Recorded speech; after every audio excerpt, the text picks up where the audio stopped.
한유의 볼이 성한 날이 있어선 안 되지. 성하면 게을러지는 법이거든. 빚 때문에 부자의 집에 하녀로 끌려가 과부의 뺨에는 매일 10%원 멍이 들었습니다.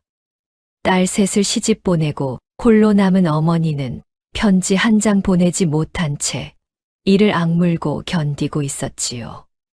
그런데 이 소식을 전해 들은 막내딸에게는 아무도 예상치 못한 각오가 숨어 있었습니다. 과연 막내딸은 어떤 각오를 숨기고 있었을까요? 오늘도 야단 보따리를 찾아주셔서 감사합니다. 이야기가 지속될 수 있게 구독과 좋아요로 응원 부탁드립니다. 그럼 보따리 속 옛날 이야기 지금 바로 시작합니다. 옛날 옛적 충청도 홍주 땅에 봉씨 성을 가진 과부가 살고 있었습니다. 남편은 3년 전 빚보증을 잘못 서는 바람에 관아에 끌려가 곤장을 맞았고 그 후유증으로 세상을 떠났지요. 남편이 남긴 것이라곤 허물어져 가는 초가삼간과 빚문서 한 장뿐이었습니다. 아이고 봉씨 내가 어쩌다 이 지경이 되었는지. 이웃집 노파가 봉씨를 볼 때마다 혀를 찼지요. 저 여자 좀 봐. 눈가의 검은 그늘이 안 가시질 않아. 손마디가 갈라져서 핏줄이 다 비치더군. 봉씨는 삭바느질과 남의 집 빨래를 하며 하루하루를 연명하고 있었습니다. 봉씨에게는 딸이 셋 있었지요. 큰딸은 대구로, 둘째 딸은 공주 쪽으로 각각 시집을 갔습니다. 막내딸 분이는 이웃 고을 나무꾼 서기에게 시집을 간 지 이제 겨우 2해가 된 참이었지요. 분이가 시집 가는 날 봉씨는 딸의 손을 잡고 이렇게 말했습니다. 분아, 이것만은 꼭 가지고 있거라. 봉씨가 내민 것은 자그마한 은장도였습니다. 칼집에 매화꽃 한 송이가 새겨진 낡았지만 빛을 잃지 않은 은장도였지요. 내 외할머니가 내 어머니에게, 내 어머니가 너에게 주는 것이다. 분이가 고개를 갸웃했습니다. 어머니, 이런 귀한 것을 왜 저에게요? 여자가 세상을 살다 보면 칼이 필요한 날이 온다. 그날 이것을 꺼내거라. 칼이 왜 필요하겠어요? 나무꾼 남편이랑 잘 살면 되지. 분이는 은장도를 품에 넣고 시집으로 떠났습니다.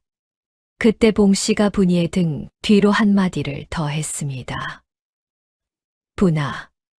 예, 어머니. 사람의 값어치는 가진 것으로 매기는 게 아니란다. 어떤 일이 닥쳐도 제 마음을 잃지 않는 데에 있는 것이야. 분이는 돌아서서 웃었습니다. 알겠어요, 어머니. 그런 어려운 말씀 말고 몸 건강하세요. 분이가 10살이던 해였지요. 동네 아이들이 분이를 애워싸고 놀려댔습니다. 야, 분이네 아버지 빚쟁이래. 빚쟁이 딸, 빚쟁이 딸. 큰 아이가 분이의 머리채를 잡아당겼습니다. 분이가 주먹을 휘둘러 큰 아이의 코를 때렸지요. 코피가 터진 아이가 울음을 터뜨렸고 분이도 울면서 집에 돌아왔습니다. 어머니, 나도 저 아이들 아버지처럼 돈 많은 아버지가 있었으면 좋겠어요. 봉씨가 분이의 눈물을 닦아주며 말했습니다. 분아, 들어라. 사람의 값어치는 가진 것으로 매기는 게 아니란다. 그럼 뭘로 매기는 건데요? 어떤 일이 닥쳐도 제 마음을 잃지 않는 데에 있는 것이야. 원망에 빠지면 원망에 잡아먹히고 독에 빠지면 독에 잡아먹히는 법이다. 10살짜리 분이는 코를 훌쩍이며 고개를 끄덕였지만 한 귀로 듣고 한 귀로 흘렸습니다. 그 말보다는 내일 또 놀리러 올 아이들의 코를 어떻게 때릴지가 더 중요했으니까요. 분이는 손을 흔들며 고갯길을 넘어갔습니다. 봉씨는 딸의 뒷모습이 사라질 때까지 고갯마루에 서 있었지요. 딸 셋을 모두 보내고 홀로 남은 봉 씨의 어깨가 한층 더 처진 것은 어쩔 수 없는 일이었습니다. 이 고을에는 배 부자라 불리는 사내가 있었습니다. 고을에서 가장 큰 기와집에 살았고 논밭이 300마지기에 전당포 2곳과 주막 3곳을 거느린 자였지요. 저 양반한테 찍히면 끝이야. 장터의 상인이 한숨 섞인 말을 내뱉었습니다. 이방 나리도 배 부자 앞에서는 꼬리를 내린다더군. 주막의 주모가 맞장구를 쳤지요. 작년에 김서방이 이자를 못 냈다고 논세 마지기를 통째로 빼앗겼잖아. 그것만이야? 그전에는 이 서방을 끌고 가서 종처럼 부렸다더군. 배 부자의 얼굴은 기름기가 번들거렸고 배가 불룩 나와 걸을 때마다 좌우로 흔들리더군요. 저 양반 웃음소리만 들으면 등골이 오싹해. 입을 열면 듣니가 번쩍이는데 참으로 불쾌한 웃음이었지요. 배 부자에게는 신복하인 만수가 있었습니다. 왼쪽 눈 위에 칼자국이 있는 험상궂은 사내였지요. 몽둥이를 허리에 차고 다니며 배 부자가 시키는 일이라면 무엇이든 하는 자였지요. 만수 저놈이 오면 피해. 그놈한테 걸리면 뼈도 못 추여. 장터 상인들이 만수를 보기만 해도 몸을 사리는 것이었습니다. 빚쟁이의 대문을 발로 걷어차는 일도, 소작인의 멱살을 잡아 논에서 끌어내는 일도 모두 만수의 몫이었지요. 만수는 배 부자의 그림자나 다름없었습니다. 봉 씨의 남편이 졌던 빚도 바로 이 배 부자에게 진 것이었습니다. 남편이 세상을 뜬 뒤에도 빚은 사라지지 않았지요. 배 부자는 만수를 보내 봉 씨의 집 앞에서 매일같이 소리를 질러댔습니다. 봉 씨, 이 할망구야, 빚 갚을 거야 말 거야. 만수가 몽둥이로 대문을 두드릴 때마다 봉 씨는 방 안에서 몸을 움츠릴 수밖에 없었지요. 이웃집 노파가 봉 씨에게 말했습니다. 봉 씨, 딸들에게 알리지 그래. 봉 씨가 고개를 저었지요. 시집간 딸들한테 무슨 걱정을 시켜요. 내가 어떻게든 하지요. 하지만 빚은 갚을 길이 없었습니다. 삭바느질로 버는 돈은 이자에도 못 미쳤으니까요. 이웃 노파가 봉 씨에게 말했지요. 봉 씨, 그 빚을 어쩌려고 그래. 제가 직접 갚아야지요. 몸으로라도. 결국 봉 씨는 배 부자의 집에 하녀로 들어가기로 했습니다. 몸으로 때우겠습니다. 일을 할 테니 빚을 탕감해 주십시오. 배 부자가 금리를 드러내며 웃었지요. 좋지. 몸이 성해야 할 텐데. 그 웃음소리에 봉 씨의 등골이 시려왔지만 다른 길은 없는 것이었습니다. 봉 씨가 배 부자의 집에 처음 발을 들인 날이었습니다. 배 부자가 마루에 떡하니 앉아 부채질을 하며 봉 씨를 위아래로 훑어보았지요. 허, 이것 봐라. 빚쟁이 과부가 왔구먼. 배 부자는 느릿느릿 일어나 봉 씨 앞으로 다가왔습니다. 앞으로 이 집에서 밥 먹고 잠자는 대신 빚을 갚아야 할 것이야. 봉 씨는 고개를 숙인 채 대답했지요. 예, 나리. 열심히 일하겠습니다. 열심히, 열심히 해야 할 거야. 이 집에서 놀고 먹을 자리는 없으니까. 그런데 배 부자가 갑자기 봉 씨의 턱을 손가락으로 들어 올렸습니다. 봉 씨의 눈이 떨렸지요. 한 가지 규칙이 있어. 내가 시키는 일을 못하면 벌을 받아야 해. 무슨 벌이옵니까? 배 부자가 금리를 드러내며 웃었습니다. 뺨이지. 뺨. 그 말이 떨어지기가 무섭게 배 부자의 손바닥이 봉 씨의 뺨을 후려쳤습니다. 찰싹. 봉 씨의 머리가 옆으로 돌아갔지요. 이건 맛보기야. 앞으로 일을 잘해. 봉 씨는 뺨을 감싸 쥔 채 눈물을 삼켰습니다. 울지 마. 울면 또 한 대야. 봉 씨가 떨리는 목소리로 대답했지요. 예, 나리. 삼켜야 했습니다. 삼키지 않으면 빚은 영원히 갚을 수 없었으니까요. 그때 부엌 쪽에서 이 광경을 몰래 지켜보는 눈이 있었습니다. 배 부자의 외아들 배 도윤이었지요. 도윤은 아버지와 달리 마르고 키가 컸으며 어머니를 닮아 이목구비가 반듯했습니다. 그러나 그 큰 눈에는 생기가 없었지요. 도윤은 아버지가 봉 씨를 때리는 것을 보고 손톱을 물어뜯었습니다. 말려야 해. 말려야 하는데. 하지만 입이 열리지 않았지요. 아버지가 무서웠기 때문입니다. 그때도 이랬어. 곳간에 갇혀서 하루 종일 울었지. 도윤은 어릴 적 기억을 떠올리며 몸을 움츠렸습니다. 그래서 주먹만 꽉 쥔 채 부엌 문 뒤로 숨었던 것이지요. 그날 이후 봉 씨의 지옥이 시작되었습니다. 달 굴기 전에 일어나 마당부터 쓸고 우물물 길어. 배 부자의 하인이 새벽마다 봉 씨를 깨웠지요. 배 부자는 날마다 트집 잡을 거리를 만들어냈습니다. 어느 날은 마루에 먼지가 있다 했지요. 찰싹. 밥에 돌이 씹혀. 찰싹. 또 어느 날은 빨래에서 냄새가 난다며 봉 씨의 뺨을 올려쳤습니다.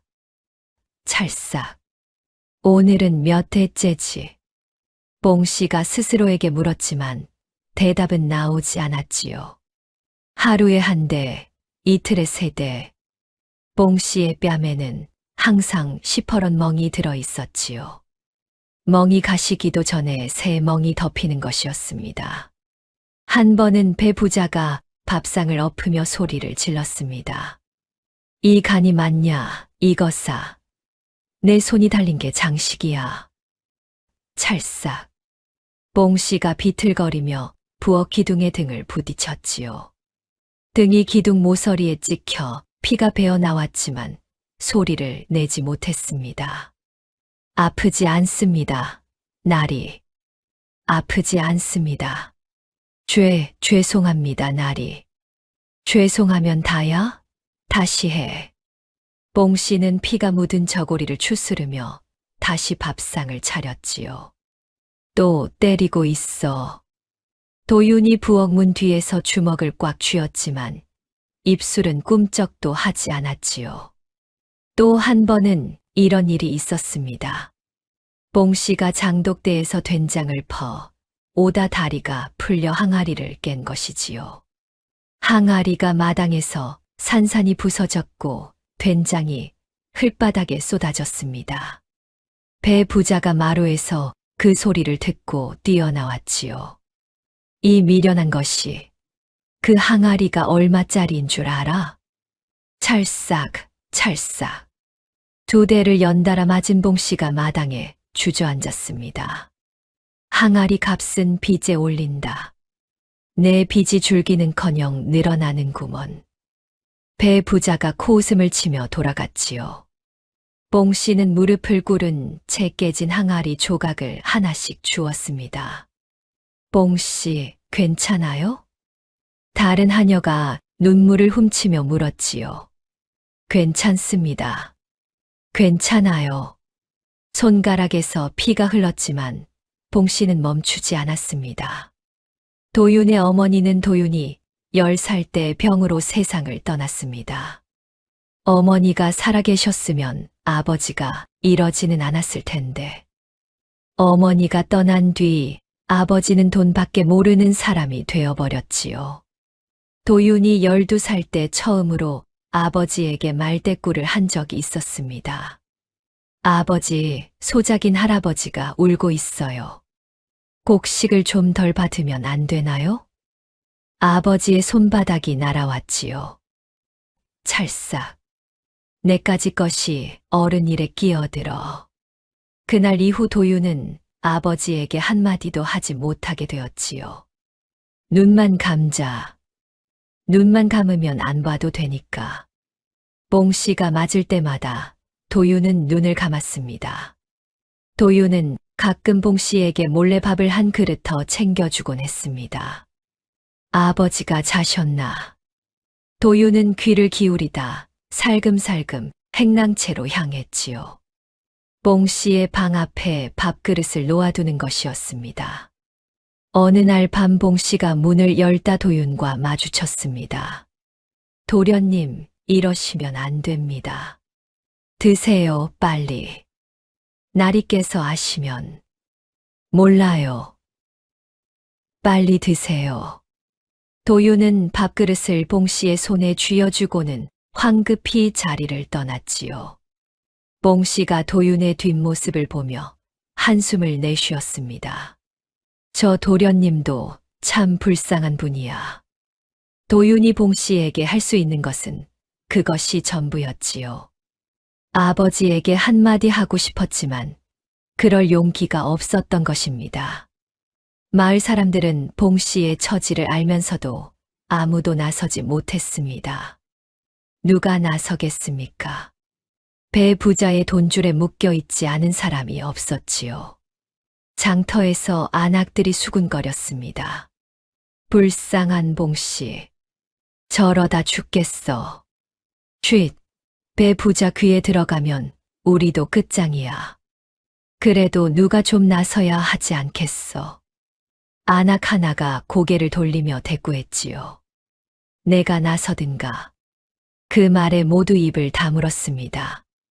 또 다른 안악이 국밥 그릇을 앞에 놓고 중얼거렸지요. 작년에 박농부가 관아에 호소했다가 어떻게 되었는지 잊었어. 되려 곤장 20대를 맞고 이방에게 쌀 10마를 물었잖아. 맞아. 배 부자 편을 안 드는 관리가 없으니 어쩔 도리가 없지. 그냥 고개 숙이고 사는 게 상책이야. 사람들의 입은 닫혔고 봉 씨는 그렇게 혼자 남겨졌습니다. 봉 씨가 배 부자의 집에 들어간 지 석 달이 지났습니다. 그 사이 봉 씨의 등은 더 굽었고 손마디는 붓고 갈라졌지요. 같은 하녀가 봉 씨의 얼굴을 보다 못해 물었습니다. 봉 씨, 얼굴이 왜 이래요? 노란 멍 위에 보라색 멍이 또 들었잖아요. 괜찮아요. 원래 피부색이 이랬지요. 봉 씨가 억지 웃음을 지었지만 아무도 속지 않았지요. 허리도 성치 않았습니다. 무거운 물동이를 이고 나르다가 허리를 삐끈한 뒤로 걸음걸이가 기울어졌지요. 배 부자는 그것조차 트집을 잡았습니다. 절름발이처럼 걸으니 꼴 보기 싫다. 똑바로 걸어. 찰싹. 봉 씨는 아픈 허리를 억지로 펴고 걸었습니다. 한 발짝 떼는 것이 바늘 위를 걷는 듯 했지만 내색하지 않았지요. 내색하면 또 한 대가 날아올 테니까요. 어느 추운 아침이었습니다. 봉 씨가 우물에서 물을 길어오는데 두레박줄이 손에서 미끄러졌지요. 두레박이 우물 속으로 풍덩 빠지고 말았습니다. 봉 씨의 손이 물에 젖어 얼어붙은 탓이었지요. 배 부자가 마루에서 그 소리를 듣고 뛰어나왔습니다. 이 멍청한 것, 두레박이 쉽냐? 찰싹. 그걸 건질 줄도 모르면 뭐에 쓰는 몸뚱이냐? 봉 씨가 우물가에 꿇어앉아 얼어붙은 손을 입김으로 녹이며 대답했지요. 건지겠습니다. 지금 건지겠습니다. 건지겠습니다. 건지겠습니다. 봉 씨는 팔을 우물 속으로 넣어 두레박줄을 더듬었습니다. 한겨울 우물물이 뼈를 깎는 듯 시렸지만 비명 한 번 내지 않았지요. 저 양반이 사람이가, 짐승이가. 마구간의 하인이 혀를 찼지만 그것은 혼잣말이었을 뿐이지요. 어느 비 오는 날 밤이었습니다. 빗물이 행랑채 지붕 사이로 새어 들어왔지요. 봉 씨는 젖은 방바닥에 누워 천장을 보았습니다. 품속에서 손때 묻은 수건 한 장을 꺼냈지요. 분이가 어릴 때 쓰던 수건이었습니다. 봉 씨는 수건을 코에 대고 냄새를 맡았습니다. 분아, 잘 지내고 있느냐? 딸의 냄새는 이미 바랬지만 봉 씨에게는 세상에서 가장 따뜻한 냄새이기도 했지요. 분아, 어미는 괜찮다. 내가 잘 살고 있다면 어미는 이까짓것. 봉 씨는 수건을 가슴에 안고 눈을 감았습니다. 빗소리가 울음소리를 덮어주었지요. 하지만 봉 씨는 딸들에게 편지 한 장 보내지 않았습니다. 아이고, 봉 씨. 딸들한테 알리지 그래. 같은 하녀가 물었지만 봉 씨는 고개를 저었지요. 시집간 딸들한테 무슨 짐을 지워. 내가 참으면 되지. 어머니의 사랑은 그런 것이었습니다. 제가 맞으면서도 자식 걱정부터 하는 것이지요. 어느 날이었습니다. 장터에서 봉 씨와 같은 마을에 살던 노파가 분이를 만났지요. 분이는 나무꾼 서기와 살림을 차린 뒤 가끔 장에 나무를 팔러 왔습니다. 노파가 나무 단을 내려놓는 분이에게 다가왔지요. 분이야. 분이가 돌아보았습니다. 아, 할머니. 오래간만이에요. 노파가 분이의 손을 덥석 잡았지요. 손에 힘이 들어가 분이는 무언가 심상치 않음을 느꼈습니다. 분이야, 너 어머니 소식 들었느냐? 분이의 눈이 커졌지요. 어머니요? 무슨 일이 있었습니까? 앉아라. 서서 들을 이야기가 아니다. 노파가 주위를 두리번거리며 목소리를 낮췄습니다. 내 어머니가 배 부자 집에 하녀로 들어갔다. 네. 분이의 얼굴이 하얗게 질렸습니다. 그것만이 아니야. 노파가 분이의 귀에 대고 속삭였지요. 배 부자가 내 어머니를 매일 때린다더구나. 뺨을 때려. 분이의 온몸이 굳었습니다. 뺨을요? 그래. 트집을 잡아서 하루에도 몇 대씩. 내 어머니 얼굴이 멍투성이라더구나. 노파가 고개를 절레절레 흔들었습니다. 지난 장날에 내가 배 부자 집 앞을 지나는데 내 어머니가 마당을 쓸고 있었어. 얼굴이 퉁퉁 부어서 눈을 제대로 뜨지도 못하더구나. 분이의 손에서 나무 단을 묶은 새끼줄이 끊어졌습니다. 너무 세게 쥐었던 것이지요. 그게 정말입니까? 이 할미가 거짓말할 이유가 있겠느냐? 석 달째라더구나. 분이의 눈에서 눈물이 뚝 떨어졌습니다. 그러나 그 눈물은 슬픔의 눈물이 아니었지요. 두 주먹을 꽉 쥐자 손톱이 손바닥을 파고들었습니다. 어머니. 분이는 그 자리에 한참을 서 있었습니다. 분이는 장터 뒷골목으로 걸어갔습니다. 담벼락에 등을 기대고 주저앉았지요. 무릎에 얼굴을 묻고 소리 없이 울었습니다. 찰싹. 머릿속에서 어머니의 뺨 맞는 소리가 울렸지요. 찰싹, 찰싹. 석 달이면 대체 몇 대를 맞은 것일까? 왜 아무도 말해주지 않았지? 왜 석 달이나? 분이는 주먹으로 흙바닥을 내리쳤습니다. 한 번, 두 번. 손등에 흙이 묻고 살갗이 까졌지만 아프지 않았지요. 어머니, 제가 갈게요. 기다리세요. 분이는 이를 악물고 일어섰습니다. 해가 기울기 시작했지요. 분이는 장터로 돌아가 흩어진 나무 조각을 주었습니다. 노파가 아직 근처에 있었지요. 분이야, 괜찮으냐? 할머니, 배 부자라는 사람이 얼마나 힘 있는 사람입니까? 노파가 한숨을 쉬었지요. 고을에서 안 무서워하는 사람이 없어. 이방 나리도 그 양반 앞에서는 고양이 앞쥐야. 관아에 호소하면요? 관아가 배 부자 편인데 무슨 소용이겠느냐. 분이는 입술을 깨물었습니다. 노파가 분이의 어깨를 잡았지요. 분이야, 너까지 나섰다가 다치면 어쩌려고. 내 어머니도 원하지 않을 거다. 하지만 어머니가 맡고 있잖아요. 그래도 내가 뭘 할 수 있겠느냐.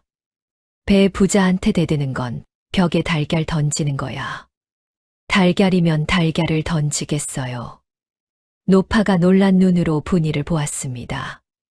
매일 맡고 있는데 어떻게 가만히 있어요. 제가 달걀이라도 던져야지요. 노파는 아무 말도 하지 못했지요. 분이는 나무 단을 등에 지고 돌아섰습니다. 집으로 가는 산길을 걸으며 생각했지요. 힘으로는 안 돼. 분이가 혼잣말을 했습니다. 관아도 안 돼. 돈도 없고 발밑에서 돌이 굴렀지요. 그렇다면 뭘로 저 사람을 꺾을 수 있지?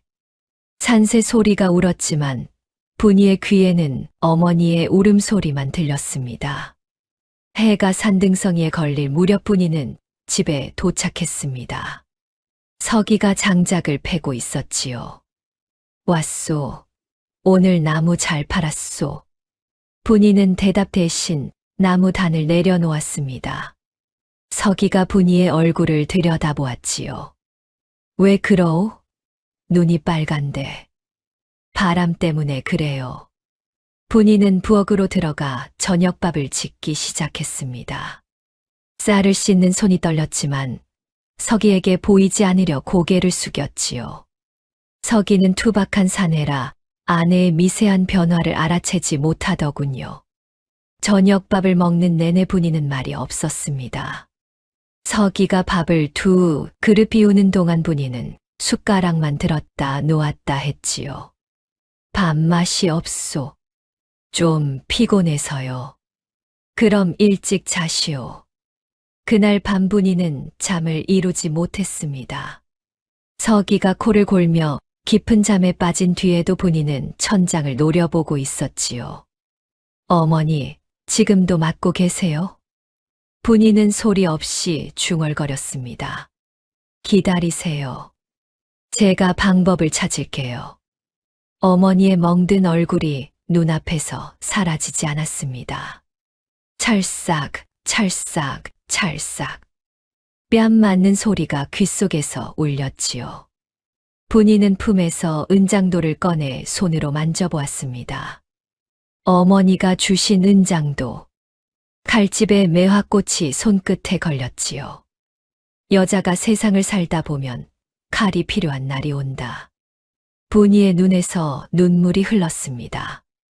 어머니, 그날이 온 것입니까? 분이는 은장도를 가슴에 꼭 안았지요. 어머니, 칼이 필요한 날이 정말 왔습니다. 이를 악물자 이빨이 삐걱거리는 소리가 났습니다. 밖에서 올빼미 한 마리가 울었지요. 부엉, 부엉. 그 소리가 마치 어머니의 신음소리처럼 들렸습니다. 분이는 자리에서 벌떡 일어났지요. 더 이상 누워있을 수가 없었습니다. 창문으로 달빛이 비쳐 들어왔지요. 분이는 달을 보며 중얼거렸습니다. 어머니, 제가 가겠습니다. 다음 날 아침 분이는 붓두막 앞에 앉아 불을 피우다 말고 멍하니 앉아 있었습니다. 서기가 도끼를 메고 산에 가려다 부엌을 들여다보았지요. 분이, 밥은? 분이가 퍼뜩 정신을 차렸습니다. 아, 지금 짓겠어요. 서기가 도끼를 내려놓고 부엌 문턱에 걸터 앉았지요. 어젯밤에도 한숨도 못 잤지. 분이가 고개를 저었습니다. 잤어요. 거짓말. 내가 새벽에 눈을 떴는데 당신이 창문 앞에 앉아 있었소. 분이는 대꾸하지 않았습니다. 서기가 머리를 긁적였지요. 뭐가 그리 걱정이요? 나무 값이 떨어져서 그러오? 분이가 밥솥 뚜껑을 덮으며 말했습니다. 어머니가 매일 뺨을 맞고 있대요. 서기의 손이 멈추었지요. 뭐라고? 분이는 어제 노파에게 들은 이야기를 처음부터 끝까지 털어놓았습니다. 배 부자라는 자, 빚 때문에 하녀로 끌려간 것, 석 달 동안 매일 뺨을 맞고 있다는 것. 서기의 얼굴이 점점 굳어졌지요. 그 사람이 얼마나 힘 있는 사람인데, 고을에서 제일 가는 부자래요. 관아까지 손을 쓸 수 있대요. 서기가 밥숟가락을 내려놓았습니다. 장모님이 그 집에서 매일 뺨을 맞는다고? 네. 석 달이나? 네. 서기가 한참 말이 없었지요. 그러더니 입을 열었지요. 장모님을 빼내와야지. 어떻게요? 빚을 갚으면 되는 거 아니오? 내가 나무를 더해서. 분이가 고개를 저었습니다. 나무를 100년을 해도 그 빚은 못 갚아요. 이자가 10배래요. 서기가 도끼 자루를 꽉 쥐었지요. 그럼 내가 가서 그놈을 한대. 안 돼요. 분이가 단호하게 말했습니다. 힘으로 덤비면 우리만 잡혀가요. 어머니는 더 위험해지고요. 서기는 답답한 얼굴로 붓두막을 내려다보았습니다. 그럼 어떡하란 말이오? 분이도 몰랐지요. 어떻게 해야 하는지 아직 답을 찾지 못한 것이었습니다. 어떡하면 좋지? 분이가 중얼거렸습니다. 어떡하면 좋을까? 두 사람은 밥상을 사이에 두고 한참을 말없이 앉아 있었지요. 밥이 식어갔습니다. 서기가 찬밥을 한 숟가락 떠넣으며 입을 열었습니다. 큰형님이나 둘째 형님한테는 알렸소. 분이가 고개를 저었지요. 큰언니는 대구에 있어요. 소식을 전하려면 보름은 걸릴 거예요. 둘째 언니는 공주에 있고요. 그래도 알려야 하지 않소. 형제가 힘을 모으면. 시간이 없어요, 서기. 분이가 숟가락을 내려놓았습니다. 어머니가 매일 맞고 있다고요. 매일. 편지 보내고 답장 기다리고 그러는 사이에 어머니가 얼마나 더 맞겠어요. 서기는 할 말을 잃었지요. 아내의 말이 맞았기 때문입니다. 분이가 물그릇을 들어 한 모금 마시고 입을 열었지요. 내가 직접 가야 해요. 홍주에 가서 어머니 상태를 보고 방법을 찾아야 해요. 혼자서. 그래요. 혼자 가야 해요. 왜? 어머니 보러 온 시집간 딸. 그 이상도 이하도 아니에요. 나 혼자면 눈에 안 띄잖아요. 서기가 천장을 올려다보았습니다. 한참을 고민하는 얼굴이었지요. 위험하오. 알아요. 배 부자라는 놈이 고을을 쥐고 흔드는 사람이라며. 알아요. 그런데 가겠다고? 분이가 몸을 돌려 서기를 보았습니다. 어둠이 거친 부엌에 아침 햇살 한 줄기가 비쳐들었지요. 그 빛 속에서 분이의 눈이 단단하게 빛나고 있었습니다. 서기, 어머니가 매일 맞고 있어요. 매일. 내가 가만히 있으면 안 돼요. 서기는 아무 말도 하지 못했습니다. 아내의 눈빛이 그 어느 때보다 날카로웠기 때문이지요.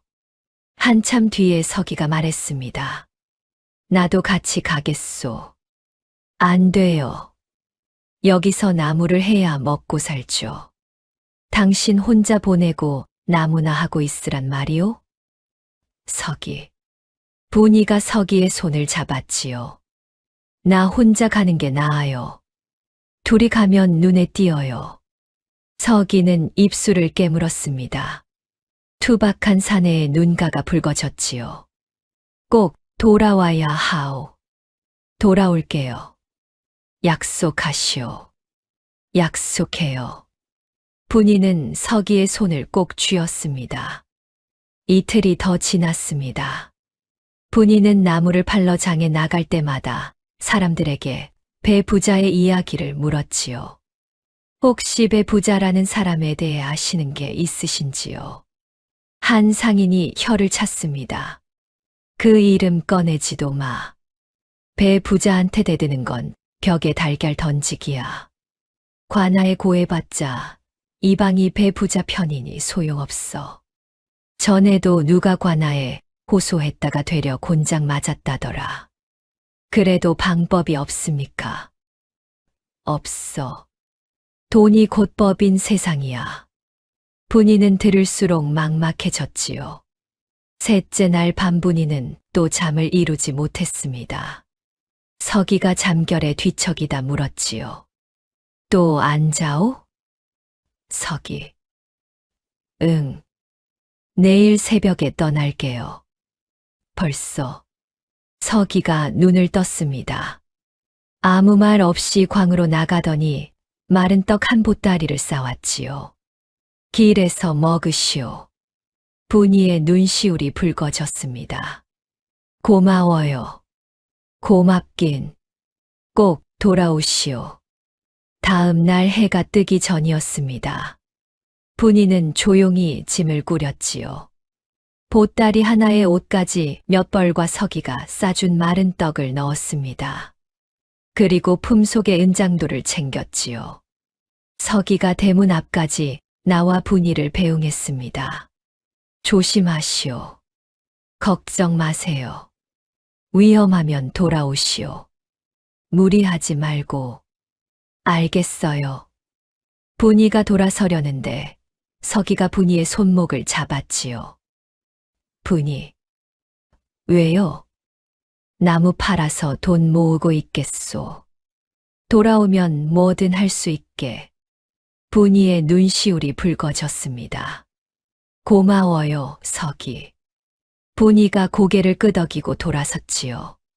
새벽 안개가 자욱한 산길로 분이의 모습이 사라졌습니다. 서기는 안개가 걷힐 때까지 그 자리에 서 있었지요. 분이는 이틀을 꼬박 걸어 홍주고을에 도착했습니다. 먼지투성이 집신의 땀에 젖은 저골이었지요. 고을 입구의 주막에서 물 한 사발을 얻어 마시며 물었습니다. 이 고을의 배 부자라는 분의 집이 어디입니까?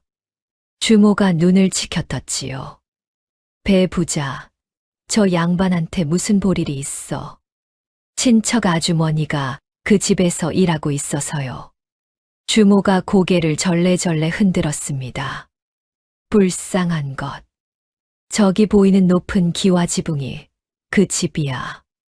고을에서 가장 높은 담장에 돌사자 2마리가 지키고 있으니 못 찾을 리 없지. 분이는 고개를 끄덕이고 자리에서 일어났지요.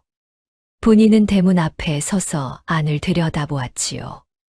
마당에서 빗자루질을 하는 사람이 보였습니다. 등이 굽은 여인이 힘겹게 빗자루를 움직이고 있었지요. 분이의 심장이 멈추는 것 같았습니다. 어머니였지요. 어머니. 분이의 입에서 소리 없는 말이 새어나왔습니다. 석 달 만에 본 어머니의 모습은 차마 눈뜨고 볼 수가 없었지요. 머리카락은 반쯤 하얗게 새어 있었고 몸은 앙상하게 말라 있었습니다. 세상에, 어머니가 왜 저렇게. 무릎에 기운 자국이 있는 검은 치마 위로 빨간 핏자국이 얼비쳤지요. 그리고 얼굴. 어머니의 얼굴은 시퍼렇게 멍이 들어 있었습니다. 왼쪽 눈밑이 부어올라 눈이 반쯤 감겨 있었지요. 분이는 입술을 깨물었습니다. 피가 흘렀지만 아픈 줄도 몰랐지요. 그때 안에서 고함 소리가 터져 나왔지요. 이 할망구야, 마당에 낙엽이 왜 이래? 배 부자가 마루에서 내려와 봉씨에게 다가갔습니다. 찰싹. 봉씨의 머리가 옆으로 돌아갔지요. 분이는 두 눈으로 그 장면을 보았습니다. 어머니가 맞는 모습을. 이 사람이. 분이는 이를 악물었지요. 당장이라도 뛰어들어가 배 부자의 목을 태워쥐고 싶었습니다. 하지만 분이는 이를 악물고 참았지요. 그냥 뛰어 들어가면 어머니만 더 위험해지는 것이었습니다. 분이는 돌아섰지요. 이를 악물며 혼잣말을 했습니다. 참아. 지금 뛰어 들어가면 어머니만 더 위험해져. 눈물을 닦으며 장터 쪽으로 걸음을 옮겼지요. 장터에서 분이는 사람들의 이야기에 귀를 기울였습니다. 국밥집 구석에 앉아 국밥 한 그릇을 시켜놓고 귀를 열었지요. 배 부자가 또 하녀를 팼다며. 그 과부 말이지. 불쌍하기는 한데 누가 배 부자한테 대들겠어. 이방 나리도 배 부자한테 돈 받아먹는 판인데. 분이는 국밥 국물에 비친 자기 얼굴을 들여다보았습니다. 주모, 배 부자가 무서워하는 게 뭡니까? 주모가 국밥 그릇을 닦으며 피식 웃었지요. 돈 잃는 것 아니면 귀신밖에 없지. 힘으로는 안 되고 돈으로도 안 되고 관아에 호소해도 안 되는 것이지요. 그렇다면 무엇으로 저 자를 무너뜨릴 수 있을까? 그때 옆 탁자에서 들려오는 소리가 분이의 귀를 사로잡았지요. 배 부자가 요즘 무당을 불렀다며 굿을 크게 했다더군. 지난달에 큰마님이 몸져 누워서 그 양반 미신을 어찌나 잘 믿는지. 돈은 한 푼도 안 쓰면서 무당한테는 천냥도 아깝지 않다니까. 분이의 눈이 번뜩였습니다. 미신을 잘 믿는다. 겁이 많다. 분이의 머릿속에서 무언가가 맞물려 돌아가기 시작했지요. 분이는 국밥집을 나와 고을 이곳저곳을 돌아다녔습니다. 배 부자의 집 주변을 세 바퀴나 돌며 지형을 살폈지요. 뒷산에서 내려다보면 배 부자의 집 앞마당이 훤히 보였습니다. 담장 뒤에 버드나무가 있네. 가지가 안으로 드리워져 있으니 올라타면 안이 보이겠다. 분이는 우물가에서 물을 깃는 안악에게 말을 걸었지요. 이 고을에 무당이 있습니까? 무당이야 있지. 배 부자가 단골이야. 달마다 불러다 굿을 시킨다니까. 그 양반이 그렇게 미신을 잘 믿습니까? 밤에 부엉이만 울어도 부적을 새로 붙이는 양반이야. 분이의 입꼬리가 올라갔습니다. 3일 동안 고을 구석구석을 누비며 정보를 모은 끝에 분이의 머릿속에 그림 하나가 완성되었지요. 셋째 날 밤이었습니다. 분이는 고을 외곽의 폐가에 앉아 생각을 정리했지요. 칠흑같이 어두운 밤이었고 바람이 폐가의 문짝을 삐걱거리게 했습니다.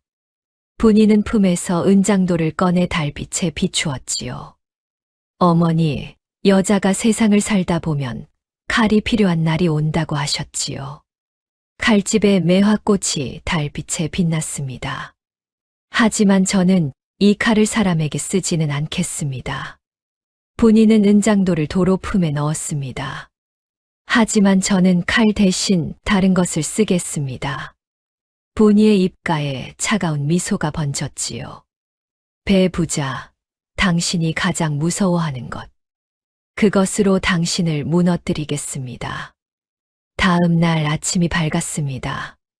분이는 폐가 근처 개울에서 얼굴에 숯검댕을 발랐지요. 머리를 풀어헤쳤습니다. 깔끔하게 입고 있던 옥색 저고리를 벗고 찢어진 삼배 저고리로 갈아입었지요. 집신도 벗었습니다. 맨발로 흙바닥을 밟았지요. 거울 삼아 개울물에 비친 자신의 모습을 보았습니다. 머리카락이 얼굴을 반쯤 덮고 있었고 숯검댕이 묻은 얼굴은 귀신처럼 섬뜩했지요. 분이는 눈을 부릅떴습니다. 그리고 이를 드러내며 웃어보았지요. 좋습니다. 이 모습이면 됩니다. 분이는 자기 손을 내려다보았습니다. 어머니, 조금만 기다리세요. 이 손으로 어머니를 꺼내겠습니다. 분이가 배 부자의 대문 앞에 나타난 것은 그날 해가 중천에 떠올랐을 때였습니다.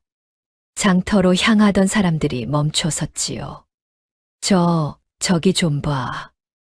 뭐야, 저 여자. 머리를 풀어헤친 여인 하나가 배 부자의 대문 앞 돌사자 옆에 떡하니 앉아 있었습니다. 여인은 눈을 부릅뜨고 대문을 노려보며 무언가를 중얼거리고 있었지요. 이 집에 벌이 내릴 것이다. 피를 흘린 자에게 피의 벌이 내릴 것이다. 지나가던 안악이 놀라서 옆 사람의 소매를 잡아 끌었습니다. 저 여자 좀 봐. 귀신 같아. 미친 여자 아냐?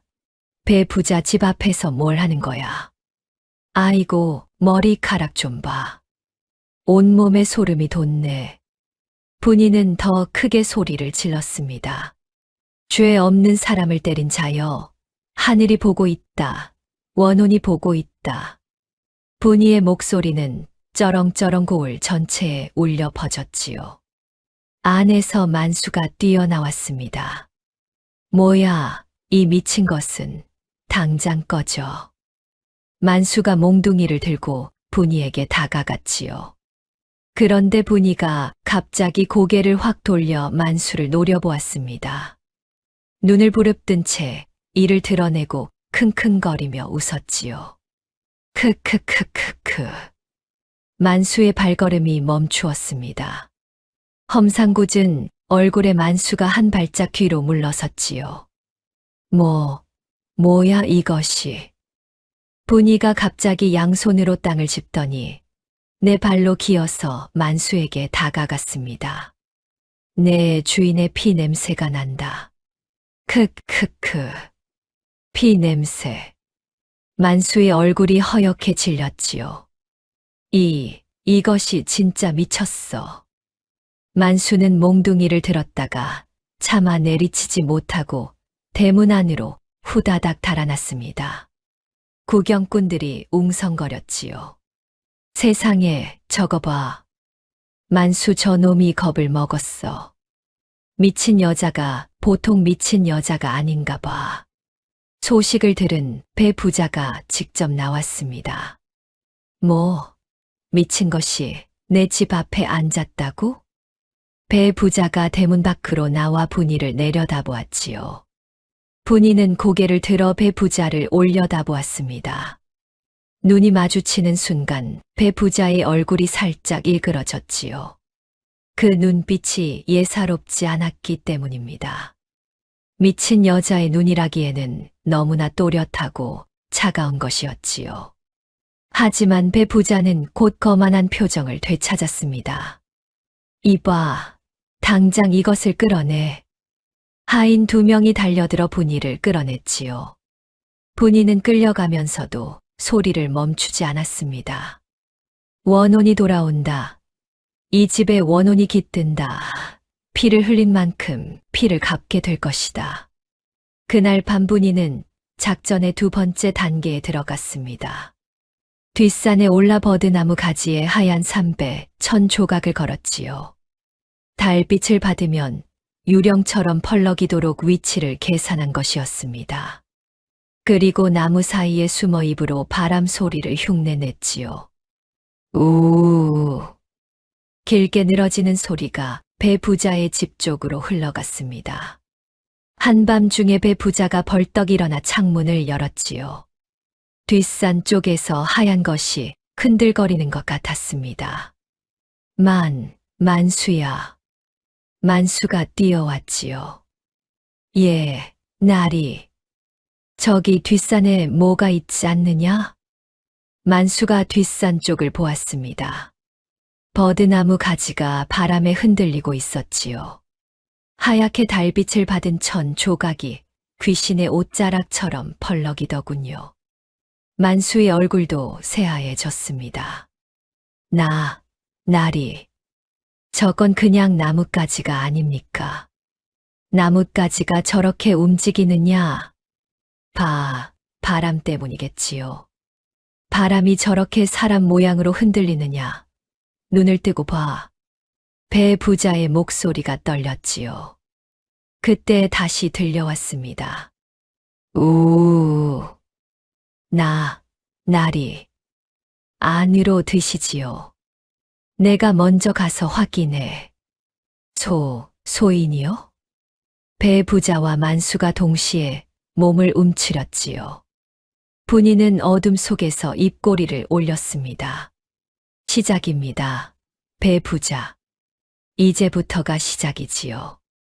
다음 날 아침 분이는 또다시 배 부자의 대문 앞에 앉았습니다. 하인이 달려와 분이의 팔을 잡아 끌었지요. 꺼져, 여기 앉지 마. 분이는 끌려가면서도 다시 기어서 돌아왔습니다. 이것이 왜 자꾸 와? 이 집이 나를 부른다. 크크크. 3번을 끌어냈지만 3번 다 돌아왔지요. 분이는 대문 앞 클바닥에 손가락으로 이상한 글자를 쓰기 시작했지요. 알아볼 수 없는 글자였습니다. 사실 아무 의미 없는 낙서였지만 지나가는 사람들은 그것을 보고 수군거렸지요. 저거 부적 아냐? 미친 여자가 저주를 내리고 있나 봐. 세상에 배 부자 집에 무슨 일이 생기려나. 소문은 바람보다 빠르게 퍼져나갔습니다. 장터에서 들었어. 배 부자 집 앞에 귀신 씌인 여자가 부적을 쓰고 있대. 세상에 그 집에 무슨 일이 생기려나 봐. 사흘째 되는 날이었습니다. 분이의 소문은 이미 고을 전체에 퍼져 있었지요. 분이는 이날 새로운 것을 시작했습니다.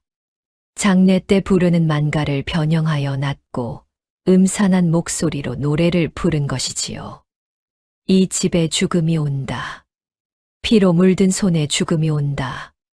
장에 나온 안악들이 귀를 막았습니다. 어머, 소름 끼쳐. 미친 여자 아니라 원귀가 씌인 거 아냐? 분이는 속으로 웃었지요. 소문이 커질수록 배 부자는 더 궁지에 몰릴 것입니다. 그 무렵 분이에게 뜻밖의 조력자가 생겼습니다.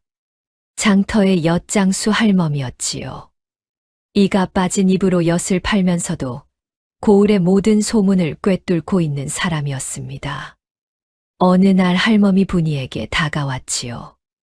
분이가 대문 앞이 아닌 장터 뒷골목에서 몰래 밥을 먹고 있을 때였습니다. 아가, 내가 그 미친 여자지. 분이가 움찔했지요. 할멈이 빙긋 웃었습니다. 놀라지 마. 미친 척하는 거 나는 안다. 분이의 눈이 날카로워졌지요. 무슨 소리를 하시는 겁니까?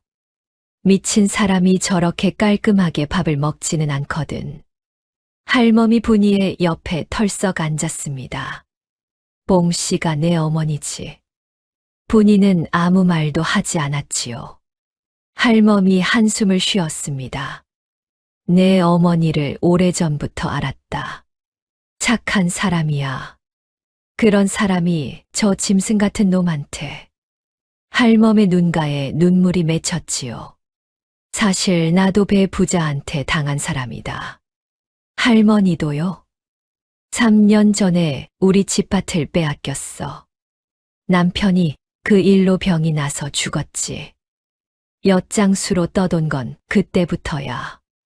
할멈이 코를 훌쩍였습니다.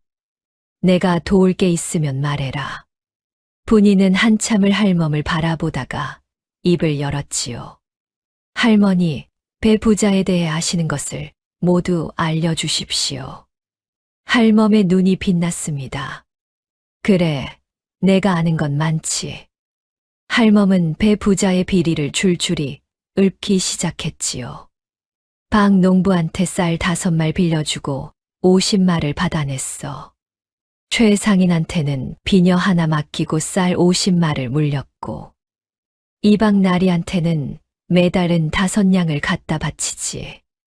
그래서 관아가 배 부자 편인 거야. 삼거리 논 200마지기도 원래 김좌수 땅이었어. 빚을 빌미로 억지로 빼앗은 거야. 분이는 모든 것을 머릿속에 새겼습니다. 이 정도면 충분합니다. 할머니, 이것들을 모두 기억해 두겠습니다. 할머니, 감사합니다. 이 정보들이 반드시 쓸모가 있을 겁니다. 할멈이 분이의 손을 꼭 잡았지요. 아가, 조심해라. 배 부자는 무서운 놈이야. 알고 있습니다. 분이는 고개를 끄덕이고 자리에서 일어났습니다. 등 뒤에서 할멈의 목소리가 들렸지요. 내 어머니한테는 좋은 딸이 있구나. 분이는 돌아보지 않았습니다. 돌아보면 울 것 같았으니까요. 엿장수 할멈에게 얻은 정보는 분이의 작전을 한 단계 끌어올렸습니다. 분이는 이제 단순히 겁을 주는 것에서 벗어나 배 부자의 약점을 정밀하게 공략하기 시작했지요. 닷새째 밤이었습니다. 닭 한 마리 주세요. 뭐에 쓸 건데? 제사에 쓸 겁니다. 분이는 달장수에게 닭 한 마리를 사서 폐가에서 잡아 피를 모았습니다. 그리고 배 부자의 집 뒷담에 달피를 뿌려두었지요. 아침에 하인들이 그것을 발견하고 기겁을 했지요. 나리, 담장의 피가. 배 부자가 달려와 보았습니다. 붉은 피가 담장을 타고 흘러내리고 있었지요. 배 부자의 다리가 후들거렸습니다. 무당을 불러. 당장 무당을 불러와. 무당이 왔습니다. 배 부자가 돈을 아끼지 않고 부른 유명한 무당이었지요. 무당이 집 안을 돌아보더니 고개를 절레절레 흔들었습니다. 이런. 이 집에 원한이 서려 있습니다. 배 부자의 얼굴이 새하얘졌지요. 원한이라니, 무슨 원한? 이 집에서 억울하게 피를 흘린 자가 있습니다. 그 원한이 귀신을 불러들이고 있는 것이지요. 배 부자의 눈이 흔들렸습니다. 뽕 씨의 얼굴이 스쳤지만 배 부자는 고개를 저었지요. 말도 안 돼. 여기서 죽은 사람 없어. 죽지 않아도 원한은 생깁니다. 산 자의 원한이 죽은 자의 원한보다 더 무서운 법이지요. 무당은 3일 동안 굿을했습니다. 꽹과리를 치고 방울을 흔들며 밤낮으로 소리를 질렀지요. 배 부자는 무당에게 100냥을 주었습니다. 100냥이면 소 5마리 값이었지요. 하지만 굿이 끝나도 아무것도 달라지지 않았습니다. 분이는 여전히 대문 앞에 앉아 있었고 밤마다 이상한 소리는 계속되었지요. 오히려 더 심해진 것이었습니다. 분이가 굿이 끝난 바로 그날 밤 담장 위에 올라앉아 울부짖은 것이지요. 굿으로는 안 된다. 피를 갚아야 한다. 피를 갚아야 한다. 분이의 목소리가 밤하늘을 찢었습니다. 집 안의 하인들이 모두 벌벌 떨었지요. 만수조차 이불을 뒤집어 쓰고 나오지 못했습니다. 배 부자는 방 안에서 부적을 끌어안고 부들부들 떨었지요. 분이의 3번째 공격은 배 부자의 돈줄을 직접 겨냥한 것이었습니다. 분이는 미친 여자의 모습이 아닌 멀쩡한 모습으로 배 부자에게 빚진 농부들을 찾아다녔지요. 수건을 쓰고 깨끗한 저고리를 입으면 아무도 대문 앞에 미친 여자를 떠올리지 못했습니다. 첫 번째로 찾아간 집은 고을 동쪽의 박농부였지요. 대문을 두드리자 경계하는 눈빛의 사내가 나왔습니다. 누구시오? 잠깐 여쭐 말씀이 있습니다. 분이가 목소리를 낮추었지요. 배 부자가 빌려준 곡식의 이자가 관아에서 정한 것보다 높다는 것을 아십니까? 박 농부의 눈이 커졌습니다. 그게 무슨 소리요? 관아에서 정한 최고 이자는 5배입니다. 그런데 배 부자는 10배를 받고 있지요. 이건 법에 어긋나는 겁니다. 박 농부가 턱을 쓸어내리며 주위를 두리번거렸지요. 그래도 배 부자한테 대들 수가 있나. 나서면 보복당해. 대들 필요 없습니다. 다만 알고 계시면 됩니다. 때가 오면 쓸 곳이 있을 테니까요. 박 농부는 고개를 끄덕이면서도 대문을 닫았습니다. 하지만 본인은 박 농부의 눈에서 미세한 불씨를 보았지요. 두 번째로 찾아간 집은 장터 근처의 최상인이었습니다. 최상인은 전당포에서 아내의 빈혈을 맡겼다가 10배의 이자를 물어야 했던 사람이었지요. 처음에 쌀 5말만 빌렸는데 이자가 불어나서 쌀 50말이 되었소. 최상인의 눈이 붉어졌습니다. 빈혈은 영영 못 찾았지. 집사람이 시집 올 때 가져온 유일한 폐물이었는데 분이가 조용히 물었지요. 그 비녀 값이 원래 얼마였습니까? 기껏 쌀 2말어치요. 그런데 10배 이자를 붙여서 50말을 물리다니. 최상인이 주먹을 떨었습니다. 다른 사람들도 같은 처지라는 걸 아십니까? 안다마다. 이 고을에서 배 부자한테 안 당한 사람이 있겠소? 분이는 씨를 뿌리듯 사람들의 마음에 하나씩 심어 나간 것이지요. 네 번째 공격은 배 부자의 장사를 직접 흔든 것이었습니다. 분이는 할멈에게서 들은 삼거리 논 이야기를 활용했지요. 대문 앞에서 이렇게 외쳤습니다. 삼거리 논에 귀신이 들었다. 그 논에서 나는 쌀을 먹으면 병이 든다. 소문은 순식간에 퍼졌습니다. 삼거리 논의 소작인 셋이 동요하기 시작했지요.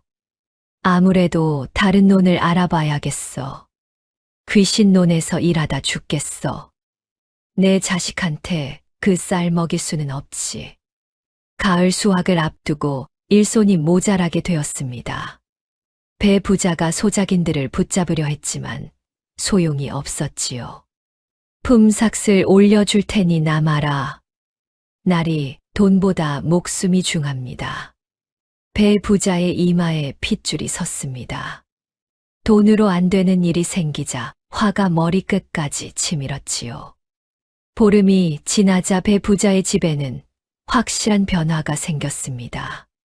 먼저 하인들이 하나둘 도망치기 시작한 것이지요. 부엌대기 2명이 먼저 나갔습니다. 언니, 나 오늘 나간다. 나도. 이 집에 하루도 더 못 있겠어. 이 집 무서워서 못 있겠어요. 배 부자가 부엌대기를 붙잡았지요. 이것들이 감히 품삯을 올려줄 테니 남아라. 부엌대기가 고개를 저었습니다. 날이 품삯이 문제가 아닙니다. 어젯밤에 부엌에서 하얀 그림자가 지나가는 걸 봤습니다. 그건 내 눈이 잘못 본 거야. 아닙니다. 마리도 봤습니다. 둘 다 봤는데 같은 걸 본 겁니다. 배 부자가 입을 벌렸다 닫았지요. 물론 그것은 분이가 밤중에 부엌 옆을 지나면서 하얀 천을 휘날린 것이었습니다. 그 다음에는 마구간지기가 나갔지요. 밤마다 말이 미친 듯이 울어요. 귀신이 붙은 거라니까요. 30명이던 하인이 한 달 만에 15명으로 줄었습니다. 장사에도 문제가 생겼지요. 배 부자의 전당포에 손님이 뚝 끊겼습니다. 에이, 배 부자 전당포는 가지 말자. 거기 물건 맡기면 귀기가 웃는다잖아. 귀신 들린 집에 전당포에서 물건 맡기면 그 귀기가 웃는데. 맞아. 저번에 거기서 물건 찾아온 집에서 아이가 아팠다잖아. 근거 없는 소문이었지만 사람들은 믿고 싶었지요. 그동안 배 부자에게 당해온 사람들이 한둘이 아니었기 때문입니다. 전당포 수입이 반으로 줄었고 주막 3곳 중 2곳이 파리만 날리게 되었지요. 전당포지기가 배 부자에게 보고했습니다. 날이 이달 수입이 지난달의 반도 안 됩니다. 뭐라고? 손님이 안 옵니다. 다들 무서워해서. 배 부자가 탁자를 내리쳤지요. 미친 것 하나 때문에 내 장사가 망한단 말이냐. 배 부자가 또 다른 무당을 불렀습니다. 이번에는 300냥을 들여 대대적인 굿을 한 것이지요. 3일 밤낮으로 무당 넷이 번갈아가며 굿을 했습니다. 분이도 그 틈에 섞여 구경꾼인 척 지켜보았지요. 수건을 쓴 멀쩡한 얼굴로 섞여 있으니 아무도 알아보지 못했습니다. 분이는 구경꾼 사이에서 슬쩍 말을 흘렸지요. 저 굿 소용없을 거야. 원한이 깊으면 굿으로 못 풀어. 옆에 선 안악이 고개를 끄덕이더군요. 맞아, 300냥이나 들여봤자. 그리고 굿이 한창일 때 분이는 무당의 보따리 옆에 죽은 까마귀 한 마리를 슬쩍 놓아두었습니다. 전날 산에서 주워온 것이었지요. 굿이 끝난 뒤 하인이 그것을 발견했습니다. 날이 무당이 굿하던 자리에서 죽은 까마귀가 나왔습니다. 배 부자의 얼굴이 백지장이 되었지요. 무당마저 고개를 절레절레 흔들었습니다. 이 집의 원한이 보통이 아닙니다. 제 힘으로는 어렵습니다. 무당이 300냥만 챙기고 떠나버렸지요. 설상가상이었습니다. 배 부자의 아들 도윤의 혼사도 깨졌지요. 이웃 고을 김참봉이 배 부자를 불러 앉혔습니다. 배 영감, 솔직히 말하리다. 내게 무슨 일이 생긴 게 아니오? 무슨 일이라니? 미친 여자가 댁 앞에서 저주를 내린다는 소문이 여기까지 들리오. 김참봉이 찻잔을 내려놓았지요. 우리 딸을 귀신 들린 집에 보낼 수는 없지 않소. 그건 미친 것의 헛소리일 뿐이오. 굿판에서 죽은 까마귀가 나왔다면서요? 김참봉의 아내가 안방에서 끼어들었습니다. 까마귀는 죽음의 새예요. 저는 우리 딸을 그런 집에 보낼 수 없습니다. 혼사는 없던 일로 하겠소. 배 부자는 이를 갈며 돌아왔지요. 가마 안에서 주먹으로 벽을 쳤습니다. 쿵, 쿵, 쿵. 두 달이 되었습니다. 전당포 수입은 3할로 줄었고 주막은 2곳을 닫았으며 하인은 10명밖에 남지 않았지요. 이것이 가짜 승리였습니다. 분이의 눈에는 모든 것이 계획대로 흘러가고 있는 것처럼 보였지요. 어머니, 조금만 더 참으세요. 조금만 더. 하지만 진짜 시련은 이제부터였습니다. 배 부자가 반격을 시작한 것이지요. 궁지에 몰린 짐승이 가장 위험한 법입니다. 배 부자는 서재에 만수를 불러 문을 닫았습니다. 만수야. 예, 나리. 그 여자. 진짜 미친 건지 꾸미는 건지 이상하지 않느냐? 만수가 고개를 갸웃했지요. 미친 사람이 저렇게 매일 같은 시간에 와서 같은 자리에 앉겠습니까? 그렇지. 미친 것치고는 너무 규칙적이야. 궁지에 몰린 짐승이 가장 위험한 법이지.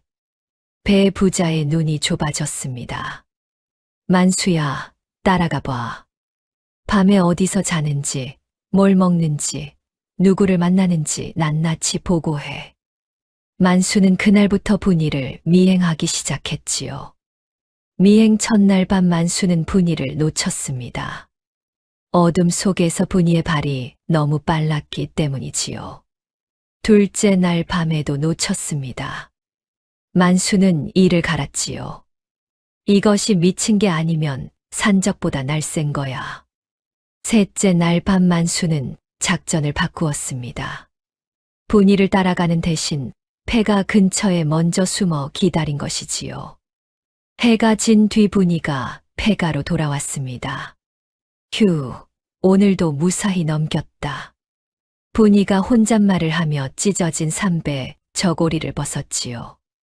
깨끗한 옷으로 갈아입고 개울물에 얼굴을 씻었습니다. 숯검댕 밑에서 멀쩡한 얼굴이 드러나는 것을 만수가 담장 너머로 보았지요. 이게 뭐야? 만수의 입이 벌어졌습니다. 분이는 뒷산으로 올라가 버드나무 가지에 걸린 하얀 천을 매만지더니 입으로 바람 소리를 흉내냈습니다. 우우. 만수의 눈이 휘둥그레졌지요. 밤마다 배 부자를 벌벌 떨게 했던 그 소리가 이 여자의 입에서 나오는 것이었습니다. 만수는 달려가 배 부자에게 보고했지요. 나리, 그 여자가 미친 게 아닙니다. 밤마다 뒷산에 올라가서 귀신 소리를 내고 담장에 물을 뿌리는 것을 제 눈으로 봤습니다.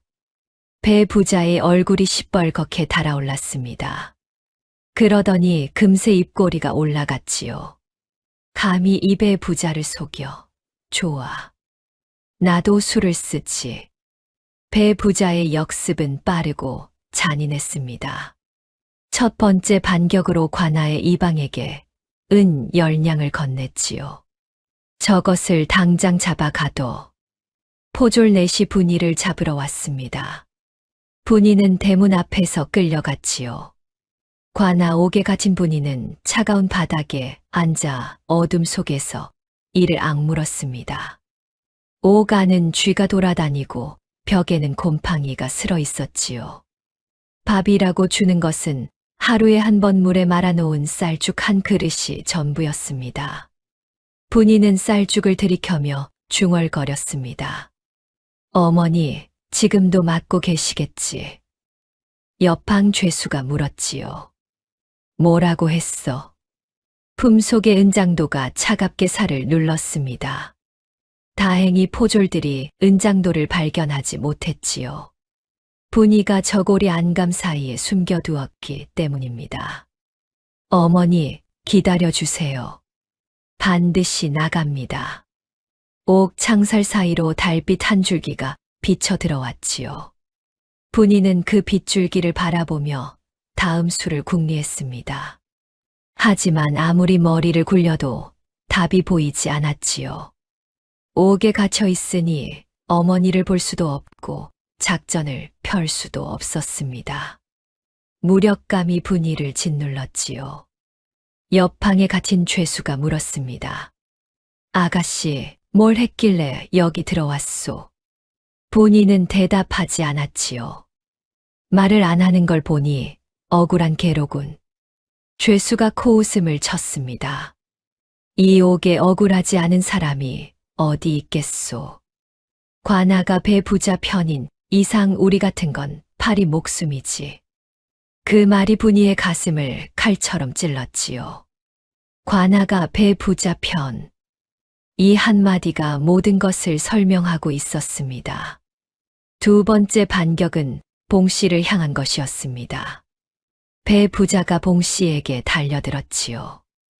이 할망구야, 내가 딸을 불러들인 거지. 봉 씨의 눈이 커졌습니다. 딸이라니요. 무슨 말씀이십니까? 모른다고. 대문 앞에서 미친 짓을 벌인 것이 내 막내딸이라는데. 시침이 떼지 마. 대문 앞에 그 미친 것이 내 딸이라며? 찰싹. 거짓말 마. 찰싹, 찰싹. 봉 씨가 땅바닥에 쓰러졌지요. 정말 모릅니다. 날이 제 딸이 왔다는 것도 오늘 처음 듣는 것입니다. 거짓말. 배 부자가 봉 씨의 머리채를 잡아 일으켰습니다. 앞으로 밥은 하루 한 끼만 준다. 일은 2배로 해. 봉 씨는 바닥에 엎드린 채 흐느꼈지요. 분이가 왔다니. 내 막내딸이 이 먼 곳까지. 봉 씨의 눈에서 눈물이 줄줄 흘렀습니다.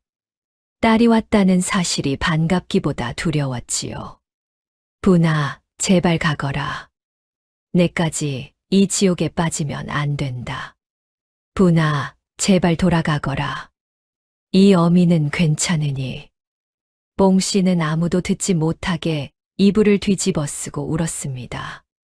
세 번째 반격은 분이의 조력자를 겨냥한 것이었지요. 배 부자가 장터를 뒤진 끝에 엿장수 할멈이 분이와 접촉한 사실을 알아낸 것입니다. 만수가 하인 둘을 데리고 장터로 갔지요. 할멈이 옆판 앞에 앉아 엿가락을 자르고 있었습니다. 만수가 다가가 옆판을 발로 걷어찼지요. 엿가락이 흙바닥에 흩어졌습니다. 이 할망구, 그 여자한테 뭘 불었어? 할멈이 벌벌 떨며 엿가락을 주부려 했지요. 만수가 할멈의 멱살을 잡아 일으켰습니다. 나는 아무것도. 이 할망구가 끝까지 잡아떼겠다 이거지. 거짓말 마. 내가 그 여자한테 우리 나리 이야기를 해준 것 다 알아. 다시 그 여자 근처에 얼씬거리면 내 옆판만 뒤엎는 게 아니라 내 다리를 분질러 놓겠어. 만수가 할멈을 밀쳤지요. 할멈이 흙바닥에 나뒹굴었습니다. 장터 사람들이 보고 있었지만 아무도 나서지 못했지요. 그날 이후 할멈은 장터에서 자취를 감추었습니다. 사흘 후 분이가 옥에서 풀려났습니다. 나가. 다시 소란 피우면 그때는 곤장이다. 포졸이 분이를 밀어냈지요. 관아 밖으로 나온 분이의 모습은 처참했습니다. 머리가 헝클어지고 옷이 찢어졌으며 볼이 쑥 들어가 있었습니다. 할멈의 옆판이 있던 자리는 텅 비어 있었지요. 엿장수 할머니요? 만수한테 된통당하고 도망갔어. 분이의 가슴이 무거워졌습니다. 할머니, 죄송합니다. 배 부자의 집 앞에는 포졸 2명이 지키고 있었지요. 접근하면 또 잡아간다. 포졸이 창을 들어 분이를 가로막았습니다. 그런데 장터에서는 더 기막힌 일이 벌어지고 있었지요. 배 부자의 하인들이 쌀가마를 나르고 있었습니다. 배 부자 나리께서 고을 사람들에게 쌀을 나눠주신답니다. 사람들이 우르르 몰려갔지요. 세상에 공짜 쌀이라니. 떡도 준대. 쌀을 풀고 떡을 돌리고 장터 상인들에게 외상값을 탕감해 주었습니다.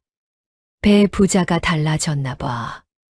그러게 착하신 분이었는데 미친 여자한테 억울하게 당한 거야. 분이는 장터 구석에서 그 광경을 지켜보았지요. 쌀 몇 말에 마음이 돌아서다니. 이를 악물었습니다. 배 부자는 거기서 멈추지 않았지요. 분이의 정체를 공개적으로 밝힌 것입니다. 장터 한복판에서 만수가 북을 치며 소리쳤습니다. 여러분, 그 미친 여자는 미친 게 아닙니다. 사람들이 모여들었지요. 뽕씨 과부의 딸입니다. 미친 척하면서 우리 나리를 속이고 있었습니다. 귀신 소리도 이 여자가 입으로 낸 것이고 담장에 피도 달피이며 하얀 귀신은 나무에 걸어둔 천 조각이었습니다. 사람들이 웅성거렸지요. 뭐, 미친 척이라고? 전부 거짓말이었어. 한 안하기 분이를 알아보고 손가락질을 했습니다. 저기 있잖아. 저 여자가 그 미친 척하던 여자야. 시선이 일제히 분이에게 쏠렸지요. 미친 척하고 사람을 속이다니. 쯔쯔, 못된 것. 분이는 골목에 숨어 그 말들을 들었습니다. 손톱이 손바닥을 파고들었지만 입술을 깨물며 참았지요. 장터를 지나가는 안악 하나가 분이를 알아보고 침을 뱉었습니다. 미친 척하던 그 여자네. 분이는 고개를 숙이고 골목을 빠져나갔지요. 발걸음이 비틀거렸습니다. 겨우 한 달 전만 해도 사람들은 분이 편이었지요. 그런데 쌀 한 말에, 떡 한 접에, 외상값 탕감 한 번에 마음이 돌아선 것입니다. 사람의 마음이란 이렇게 쉽게 오가는 것이었지요. 어머니의 상황은 더 나빠졌습니다. 배 부자는 분이에 대한 분풀이를 봉씨에게 더욱 거세게 쏟아부었지요. 하루에 5대, 6대. 내 딸 때문에 내 혼사가 깨졌어. 내 장사가 반토막이 났단 말이야.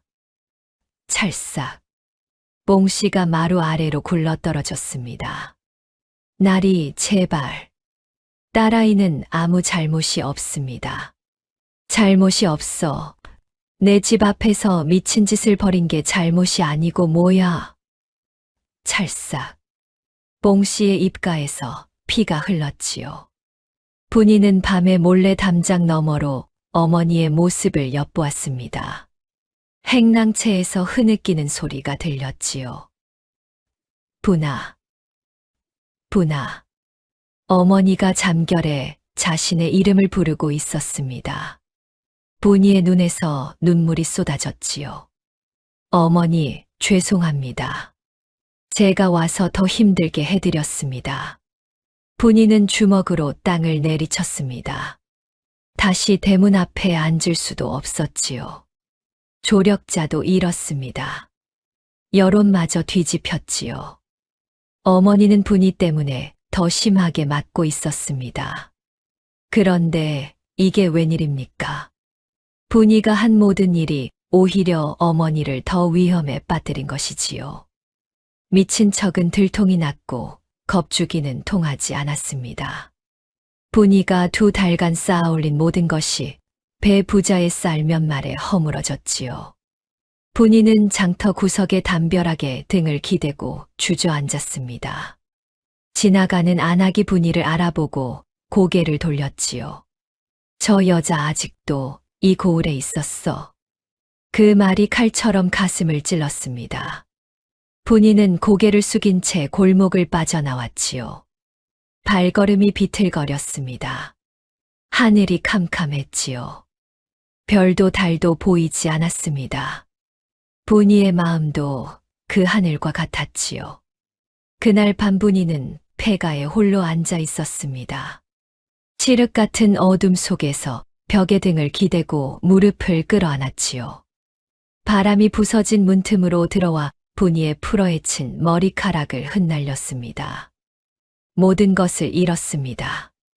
대문 앞의 자리도, 조력자도, 마을 사람들의 마음도. 어머니는 분이 때문에 더 심하게 맞고 있었지요. 분이가 오지 않았더라면 어머니는 적어도 하루에 한 대만 맞았을 것입니다. 지금은 5대, 6대. 분이가 한 일이 어머니를 더 불행하게 만든 것이지요. 분이는 품에서 은장도를 꺼냈습니다. 달빛에 칼날이 번쩍였지요. 차라리 이 칼로 배 부자를 찔러 죽일까. 칼을 쥔 손이 떨렸습니다. 찔러 죽이면 어머니는 어떻게 되지? 분이의 손에서 힘이 빠졌지요. 배 부자를 죽이면 분이는 살인죄로 잡혀갈 것이고 어머니는 더욱 갈 곳이 없어질 것입니다. 그것은 답이 아니었지요. 분이는 은장도를 바닥에 내려놓았습니다. 그럼 뭘 해야 합니까? 도대체 뭘 해야 합니까? 분이의 목소리가 갈라졌지요. 텅 빈 폐가의 분이의 울음소리만 메아리 쳤습니다. 한참을 울었습니다. 눈물이 마를 때까지 울었지요.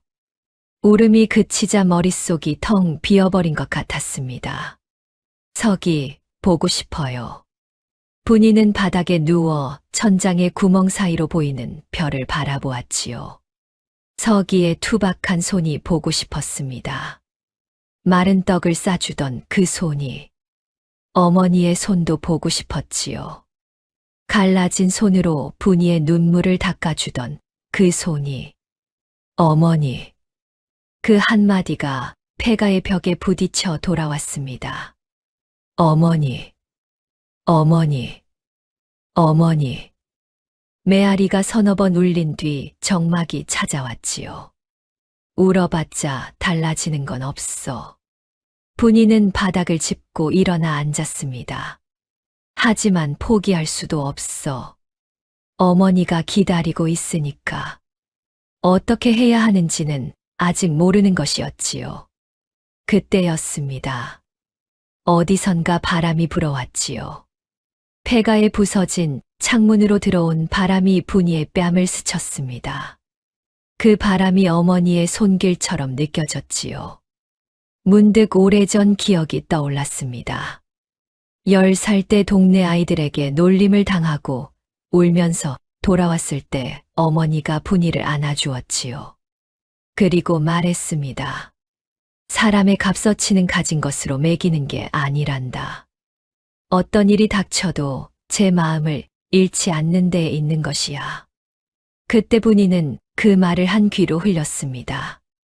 시집 가는 날에도 어머니는 같은 말을 했지요. 분이는 또 대수롭지 않게 넘겼습니다. 하지만 지금 이 어둠 속에서 그 말이 분이의 가슴을 파고들었지요. 마음을 잃지 마라. 분이는 중얼거렸습니다. 원망에 빠지면 원망에 잡아먹히고 독에 빠지면 독에 잡아먹히는 법이다. 분이는 자신에게 물었지요. 내가 뭘 한 거지? 2달 동안? 미친 척하고 겁을 주고 소문을 퍼뜨리고 장사를 망하게 했습니다. 그것들이 내 마음이었나? 아니었지요. 내가 진짜 원하는 게 뭐지? 배 부자를 망하게 하는 것이 아니었습니다. 어머니를 구하는 거야. 어머니를 저 집에서 빼내는 거야. 분이의 목소리가 또렷해졌지요. 어머니가 다시는 맞지 않게 하는 것. 그게 전부야. 분이는 두 손으로 얼굴을 감쌌습니다. 복수의 눈이 멀었어. 목적을 잊었어. 겁으로 시작한 것은 겁으로 끝날 뿐이었지요. 속임수로 시작한 것은 속임수가 들통나면 무너지는 것이었습니다. 분이의 눈이 번쩍 뜨였지요. 그렇다. 방법이 틀렸다. 분이가 자리에서 일어났습니다. 미친 척으로는 안 된다. 겁주는 것으로는 안 된다. 분이의 눈에 새로운 빛이 들어왔지요. 배 부자가 진짜 무서워하는 것은 귀신이 아니었습니다. 배 부자가 진짜 무서워하는 것은 자기 죄가 세상에 드러나는 것이었지요. 고리대금, 문서위조, 관리매수, 강제노역. 분이가 장터에서 모은 정보, 할멈에게 들은 이야기, 그리고 어머니가 당한 일. 이것들을 하나로 엮으면 배 부자를 법으로 무너뜨릴 수 있었습니다. 하지만 관아는 배 부자 편이었지요. 이방이 뇌물을 받고 있으니 고을 관아에서는 소용이 없었습니다. 그렇다면 고을 관아 위에 있는 것은 무엇일까? 분이의 머릿속에 한 단어가 떠올랐지요. 관찰사. 분이가 벌떡 일어났습니다. 고을 관아가 안 되면 가명으로 가면 되잖아. 충청 가명은 공주에 있었지요. 분이의 둘째 언니가 공주 쪽으로 시집을 간 것이 떠올랐지요. 분이는 폐가에서 나와 밤하늘을 올려다보았습니다. 별이 쏟아지고 있었지요. 이제 됐어. 분이는 머리카락을 쓸어 올리고 다시 단정하게 묶었습니다. 숯검댕이 묻은 얼굴을 개울물에 씻었지요. 더 이상 미친 여자로 살 필요 없어. 이제는 진짜 내 얼굴로 싸우는 거야. 분이는 품에서 은장도를 꺼내 달빛에 비추었지요. 어머니, 이제 제대로 하겠습니다. 다음 날 분이는 해가 뜨기 전에 공주로 향했습니다. 이틀을 걸어 공주에 도착한 분이는 먼저 둘째 언니를 찾아갔지요. 언니의 집은 공주 장터 근처의 작은 초가였습니다. 문을 두드리자 언니가 나왔지요. 분이, 내가 왜 여기에? 문을 두드리자 언니가 나왔지요. 분이, 이 밤에 내가 왜 여기 있어? 분이가 언니의 손을 꽉 잡았습니다. 언니, 앉아. 할 말이 있어. 앉으라니? 이 밤중에 뭔 일이야? 어머니가 위험해. 분이는 그동안의 일을 처음부터 끝까지 이야기했지요. 어머니가 배 부자에게 하녀로 끌려간 것, 매일 뺨을 맞고 있는 것, 분이가 미친 척하며 싸웠지만 실패한 것. 언니의 얼굴이 눈물범벅이 되었습니다. 세상에 어머니가 그런 일을. 언니, 나를 도와줘. 관찰사에게 호소할 거야. 관찰사에게. 어떻게? 증거가 있어. 증인도 모을 거고. 언니는 공주에 사니까 가면 가는 길을 알잖아. 관찰사에게 우리 같은 사람이? 할 수 있어. 증거가 있으니까. 분이의 눈에는 2달간의 싸움에서 단련된 단단함이 있었지요. 언니는 그 눈빛에 고개를 끄덕였습니다. 분이는 공주에 머물며 소장을 준비했습니다. 언니의 남편이 장터의 대사업 선비를 소개해 주었지요. 고리대금, 강제노역, 양민상해, 관리매수, 토지 강탈. 5가지 죄목이옵니다. 선비가 붓을 놀리며 감탄했습니다. 날짜와 금액까지 정리되어 있으니 관찰사가 움직이겠소. 소장만으로는 부족합니다. 증인이 필요하지요. 분이는 다시 홍주로 돌아갔습니다. 농부들을 찾아다녔지만 대답은 한결같았지요. 나서면 배 부자한테 보복당해. 미안하지만 못하겠어. 10집을 찾아갔지만 10집 모두 거절했습니다. 분이는 지치지 않았습니다. 11번째 집을 찾아갔지요. 문을 열고 나온 것은 허리가 굽은 노인이었습니다. 내가 그 미친 척하던 처자지. 분이가 고개를 끄덕였지요. 예. 미친 척까지 하면서 뭐가 그리 원통하냐. 어머니가 매일 뺨을 맞고 있습니다. 노인의 눈이 흔들렸지요. 배 부자가 내 아들의 논도 빼앗았다. 아들은 그 일로 병이 나서 죽었어. 노인의 주름진 눈에 눈물이 맺혔습니다. 아들이 죽으면서 뭐라 했는지 아느냐. 아버지, 억울합니다. 그 한마디를 하고 눈을 감았어. 그래, 나서마. 이 늙은이 죽기 전에 한 번은 말해야지. 분이가 노인의 손을 덥석 잡았지요. 감사합니다, 어르신. 노인이 나서자 하나둘 사람들이 따라 나왔습니다. 어르신이 나서시는데 우리가 빠질 수 있나? 나도 나서겠소. 내 논도 빼앗겼으니까. 11번째 집이 문을 열자 12번째, 13번째 집도 문을 열었지요. 배 부자에게 땅을 빼앗긴 농부, 10배 이자에 허리가 휜 상인, 강제로 노역에 끌려갔던 일꾼. 그 사이 엿장수 할멈도 소식을 듣고 찾아왔지요. 이웃 고을에 숨어 있다가 돌아온 것이었습니다. 아가, 내가 안 올 줄 알았냐?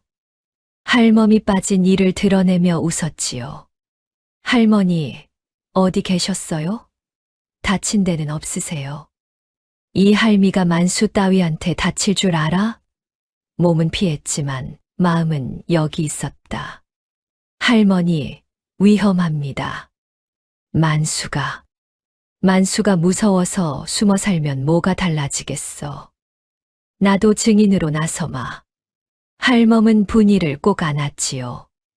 내 어머니가 자랑스러워할 거다. 닷새 만에 증인 7명이 모였습니다. 분이는 증인들의 진술을 하나하나 정리하여 소장에 첨부했지요. 모든 준비가 끝났습니다.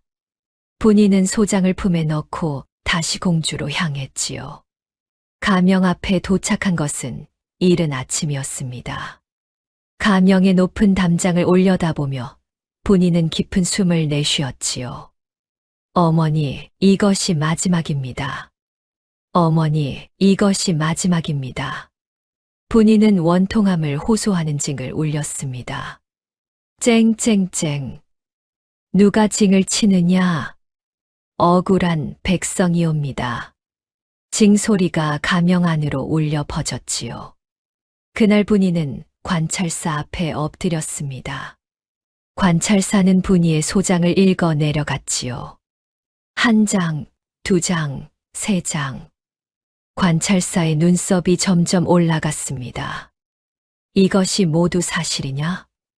분이가 이 말을 바닥에 대고 대답했지요. 증인 7명이 목숨을 걸고 증언할 것입니다. 모두 사실이옵니다. 관찰사가 소장을 내려놓고 분이를 보았습니다. 내 어미가 매일 뺨을 맞고 있다는 것도. 예, 대감마님. 3달 넘게 매일 맞고 있사옵니다. 증거가 확실하냐?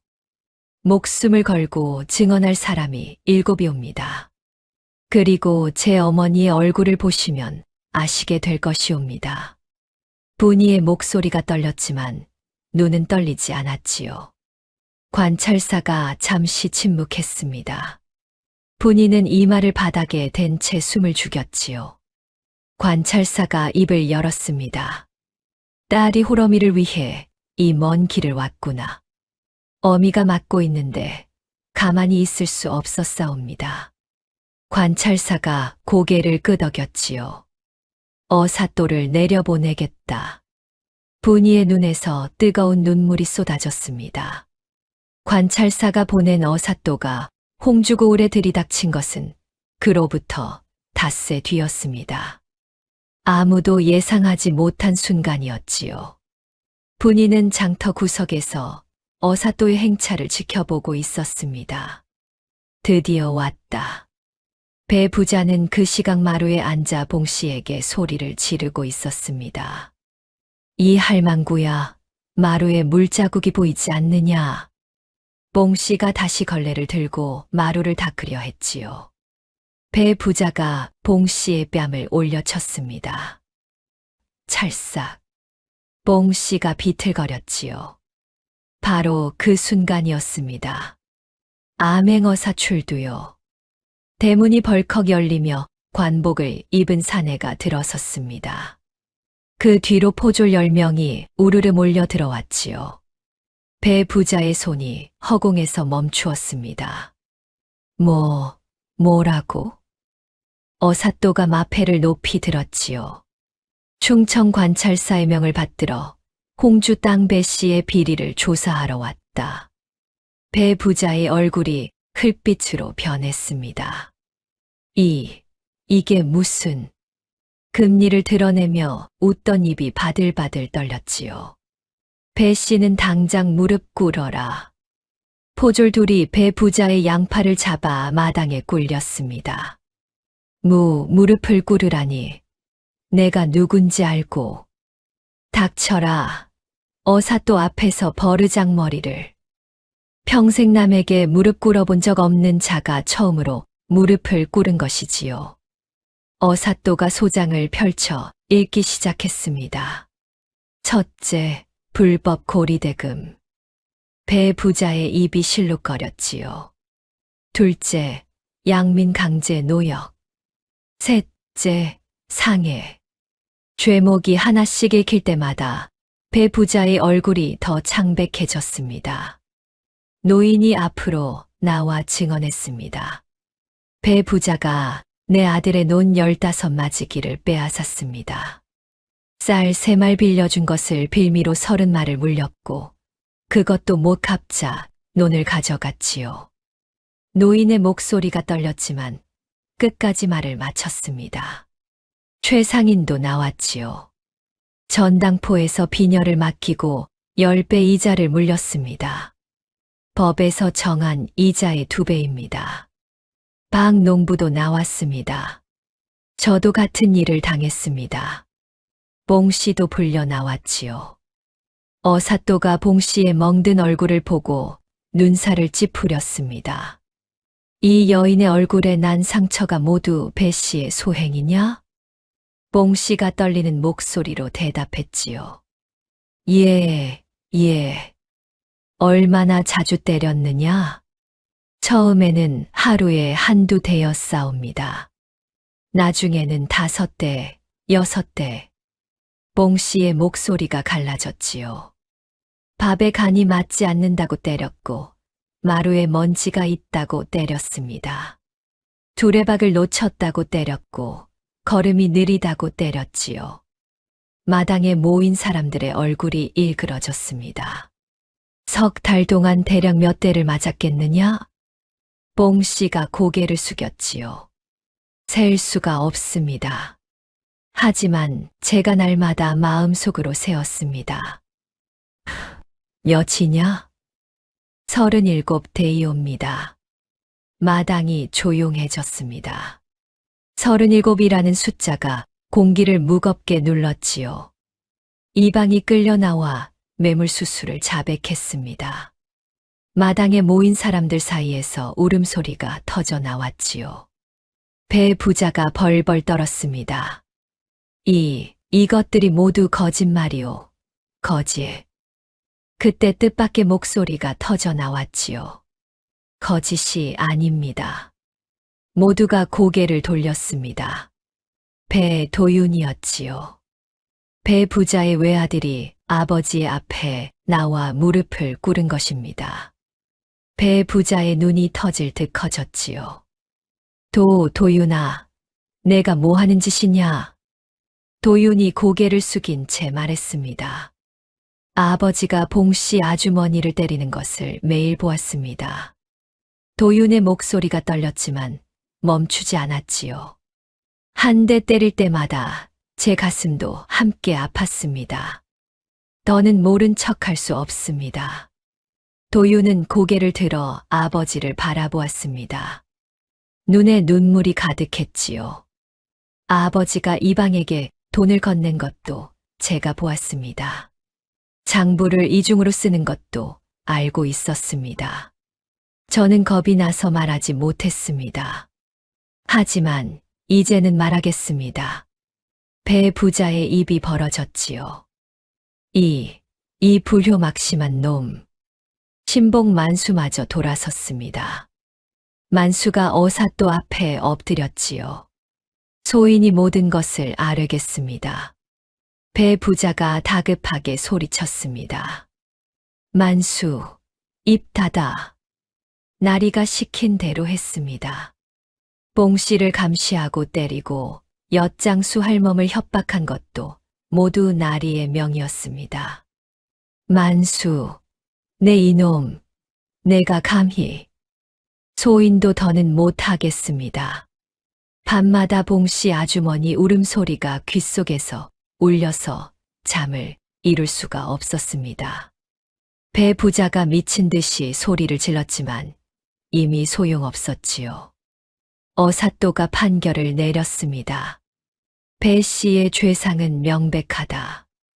하나, 불법 고리대금의 죄로 가산을 몰수한다. 둘, 양민을 노비처럼 부리고 상해를 입힌 죄로 곤장 50대에 처한다. 셋, 관리에게 뇌물을 준 죄로 이 고을에서 추방한다. 곤장이 집행되었지요. 배 부자의 비명이 고을 전체에 울려 퍼졌습니다. 으아, 살려주시오. 비취색 비단 두루마기가 찢어지고 피가 배어 나왔지요. 금실 허리띠가 끊어져 흙바닥에 떨어졌습니다. 옥반지가 빠져 굴러갔지요. 구경꾼 사이에서 누군가가 외쳤습니다. 잘한다. 더 쳐라. 저것 봐. 남 때릴 때는 안 아프더니 제가 맞으니까 비명을 지르는구먼. 가산 몰수가 시작되었지요. 기와집이 관아 소유가 되었고 논밭 300마지기가 원래 주인들에게 돌아갔습니다. 그때였지요. 마당 한쪽에서 지켜보고 있던 분이가 앞으로 나왔습니다. 깨끗한 옥색 저고리에 감색 치마, 단정하게 쪽진 머리. 더 이상 미친 여자의 모습이 아니었지요. 분이는 배 부자의 앞에 섰습니다. 구경꾼들이 웅성거렸지요. 저 여자는 누구야? 봉씨 과부의 딸이래. 배 부자가 고개를 들어 분이를 보았습니다. 그 순간 배 부자의 눈이 커졌습니다. 그 눈빛. 대문 앞에 미친 여자의 눈빛과 같았지요. 네, 내가. 분이가 차갑게 말했습니다. 봉 씨의 막내딸 분이입니다. 네, 내가 이 모든 짓을. 어머니를 때린 것 37대라 하셨지요. 분이가 한 발짝 다가섰습니다. 어머니가 맞은 만큼 돌려드리겠습니다. 분이가 손을 올렸습니다. 찰싹. 배 부자의 뺨이 돌아갔지요. 하나. 찰싹. 둘. 찰싹. 셋. 마당에 모인 사람들이 숨을 죽이고 지켜보았습니다. 저것 봐. 딸이 어머니 대신 갚아주고 있어. 쉿, 조용히 해. 아무도 말리지 않았지요. 봉 씨가 울고 있었습니다. 도윤이 고개를 숙이고 있었지요. 어사또도 팔짱을 낀 채 지켜만 보았습니다. 찰싹. 열. 찰싹. 스물. 배 부자의 뺨이 부풀어 올랐습니다. 금리가 하나 빠져 흙바닥에 떨어졌지요. 살려. 어머니도 이렇게 빌었을 겁니다. 하지만 당신은 멈추지 않았지요. 살려주시오. 본인은 멈추지 않았습니다. 찰싹. 30. 찰싹. 35. 36. 분이의 손바닥도 빨갛게 부어올라 있었지요. 아팠습니다. 하지만 어머니는 이보다 더 아팠을 것이지요. 찰싹. 37. 분이의 손이 멈추었습니다. 배 부자가 흙바닥에 고꾸라졌지요. 분이는 배 부자를 내려다보며 말했습니다. 어머니가 맞은 만큼만 갚았습니다. 한 대도 더하지 않았습니다. 분이는 돌아서서 어머니에게 걸어갔지요. 봉 씨가 떨리는 팔을 벌렸습니다. 분이가 어머니를 안았지요. 봉 씨가 분이의 등을 두들기며 울었습니다. 분아. 어머니, 이제 괜찮습니다. 이제 다 끝났습니다. 모녀가 부둥켜 안고 울었지요. 마당에 모인 사람들도 눈시울을 붉혔습니다. 엿장수 할멈이 군중 사이에서 코를 풀며 펑펑 울었지요. 잘했다, 분이야. 잘했어. 배 부자는 그날로 고을에서 쫓겨났습니다. 구경꾼 사이에서 누군가가 외쳤지요.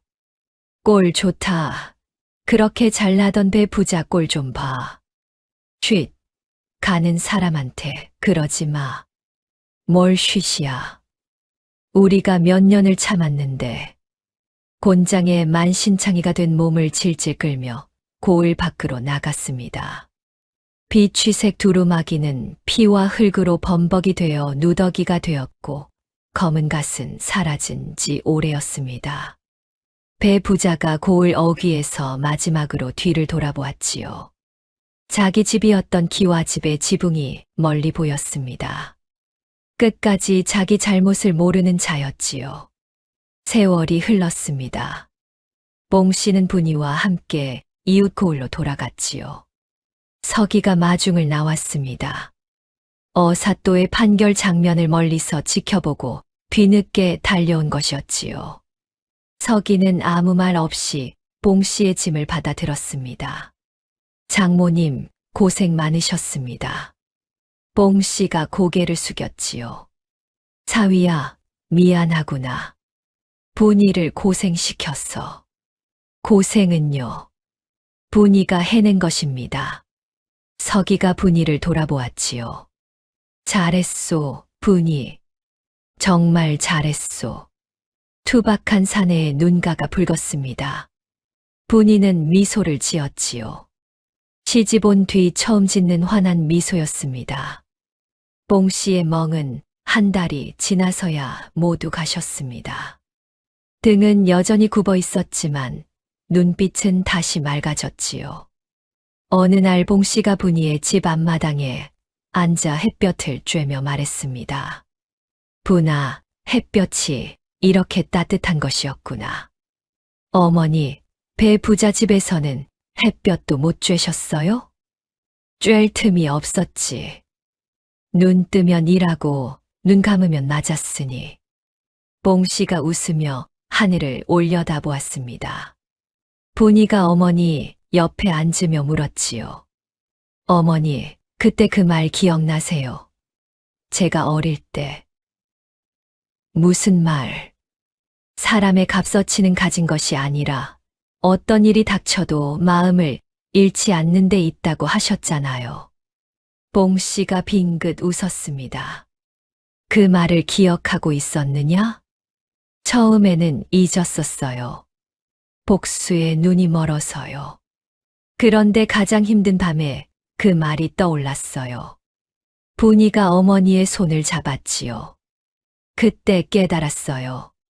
겁으로 이기는 것은 진짜 이기는 게 아니라는 것을. 진실로 이겨야 진짜 이기는 것이라는 것을. 봉씨가 분이의 손을 꼭 쥐었습니다. 내 아비도 하늘에서 기뻐할 거다. 도유는 아버지의 죄를 속죄하듯 고을에 남아 농사를 지었습니다. 가진 것 하나 없이 맨손으로 시작했지요.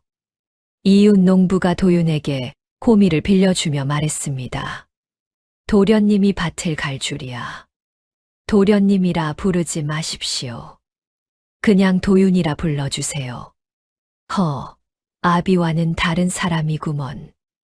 3년이 흐르자 마을 사람들은 더 이상 도윤을 배 부자의 아들이라 부르지 않았습니다. 그냥 도윤이라 불렀지요. 이듬해 본분이에게도 아이가 태어났습니다. 딸이었지요.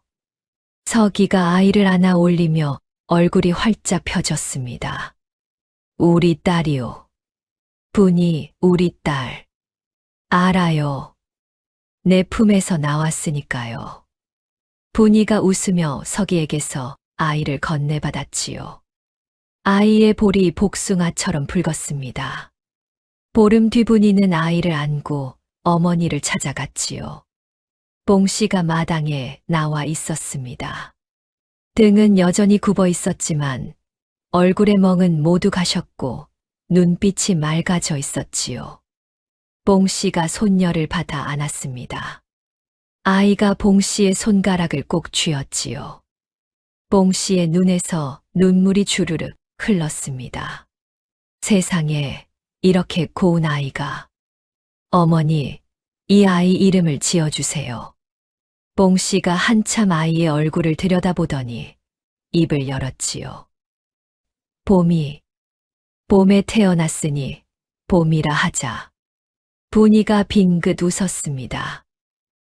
봄이 좋은 이름이에요.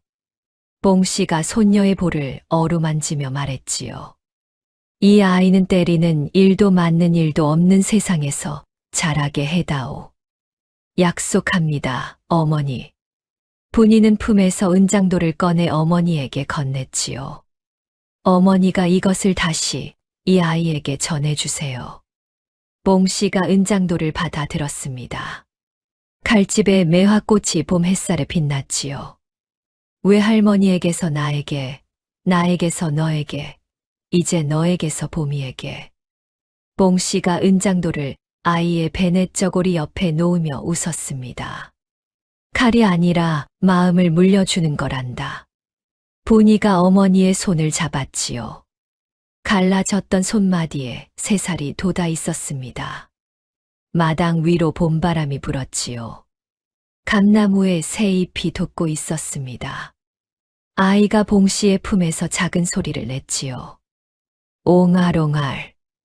봉씨와 분이가 동시에 웃었습니다. 어머니, 행복하세요? 세상에서 가장 행복하다, 분아. 외할머니에게서 어머니에게, 어머니에게서 딸에게, 이제 딸에게서 손녀에게. 대를 잇는 것은 칼이 아니었지요. 어떤 일이 닥쳐도 꺾이지 않는 마음. 그것이 봉씨 집안 여자들이 대대로 물려주는 진짜 유산이었습니다. 세 사람의 그림자가 마당 위에 나란히 드리워졌지요. 따스한 봄 햇살이 세 사람을 감싸 안았습니다. 사람의 값어치는 가진 것으로 매기는 것이 아닙니다. 탐욕으로 쌓은 것은 하루아침에 무너지고 주먹으로 세운 위세는 더 큰 힘 앞에 꺾이는 법이지요. 하지만 마음의 중심을 잃지 않는 자는 끝내 서 있게 됩니다. 봉 씨의 막내딸 분이가 그러했습니다. 다음 영상을 빠르게 만나보시려면 좋아요와 구독을 눌러주세요. 지금 화면에 나오는 더 재미있는 영상들도 함께 해주세요. 그럼 모두 행복한 하루 보내세요. 감사합니다.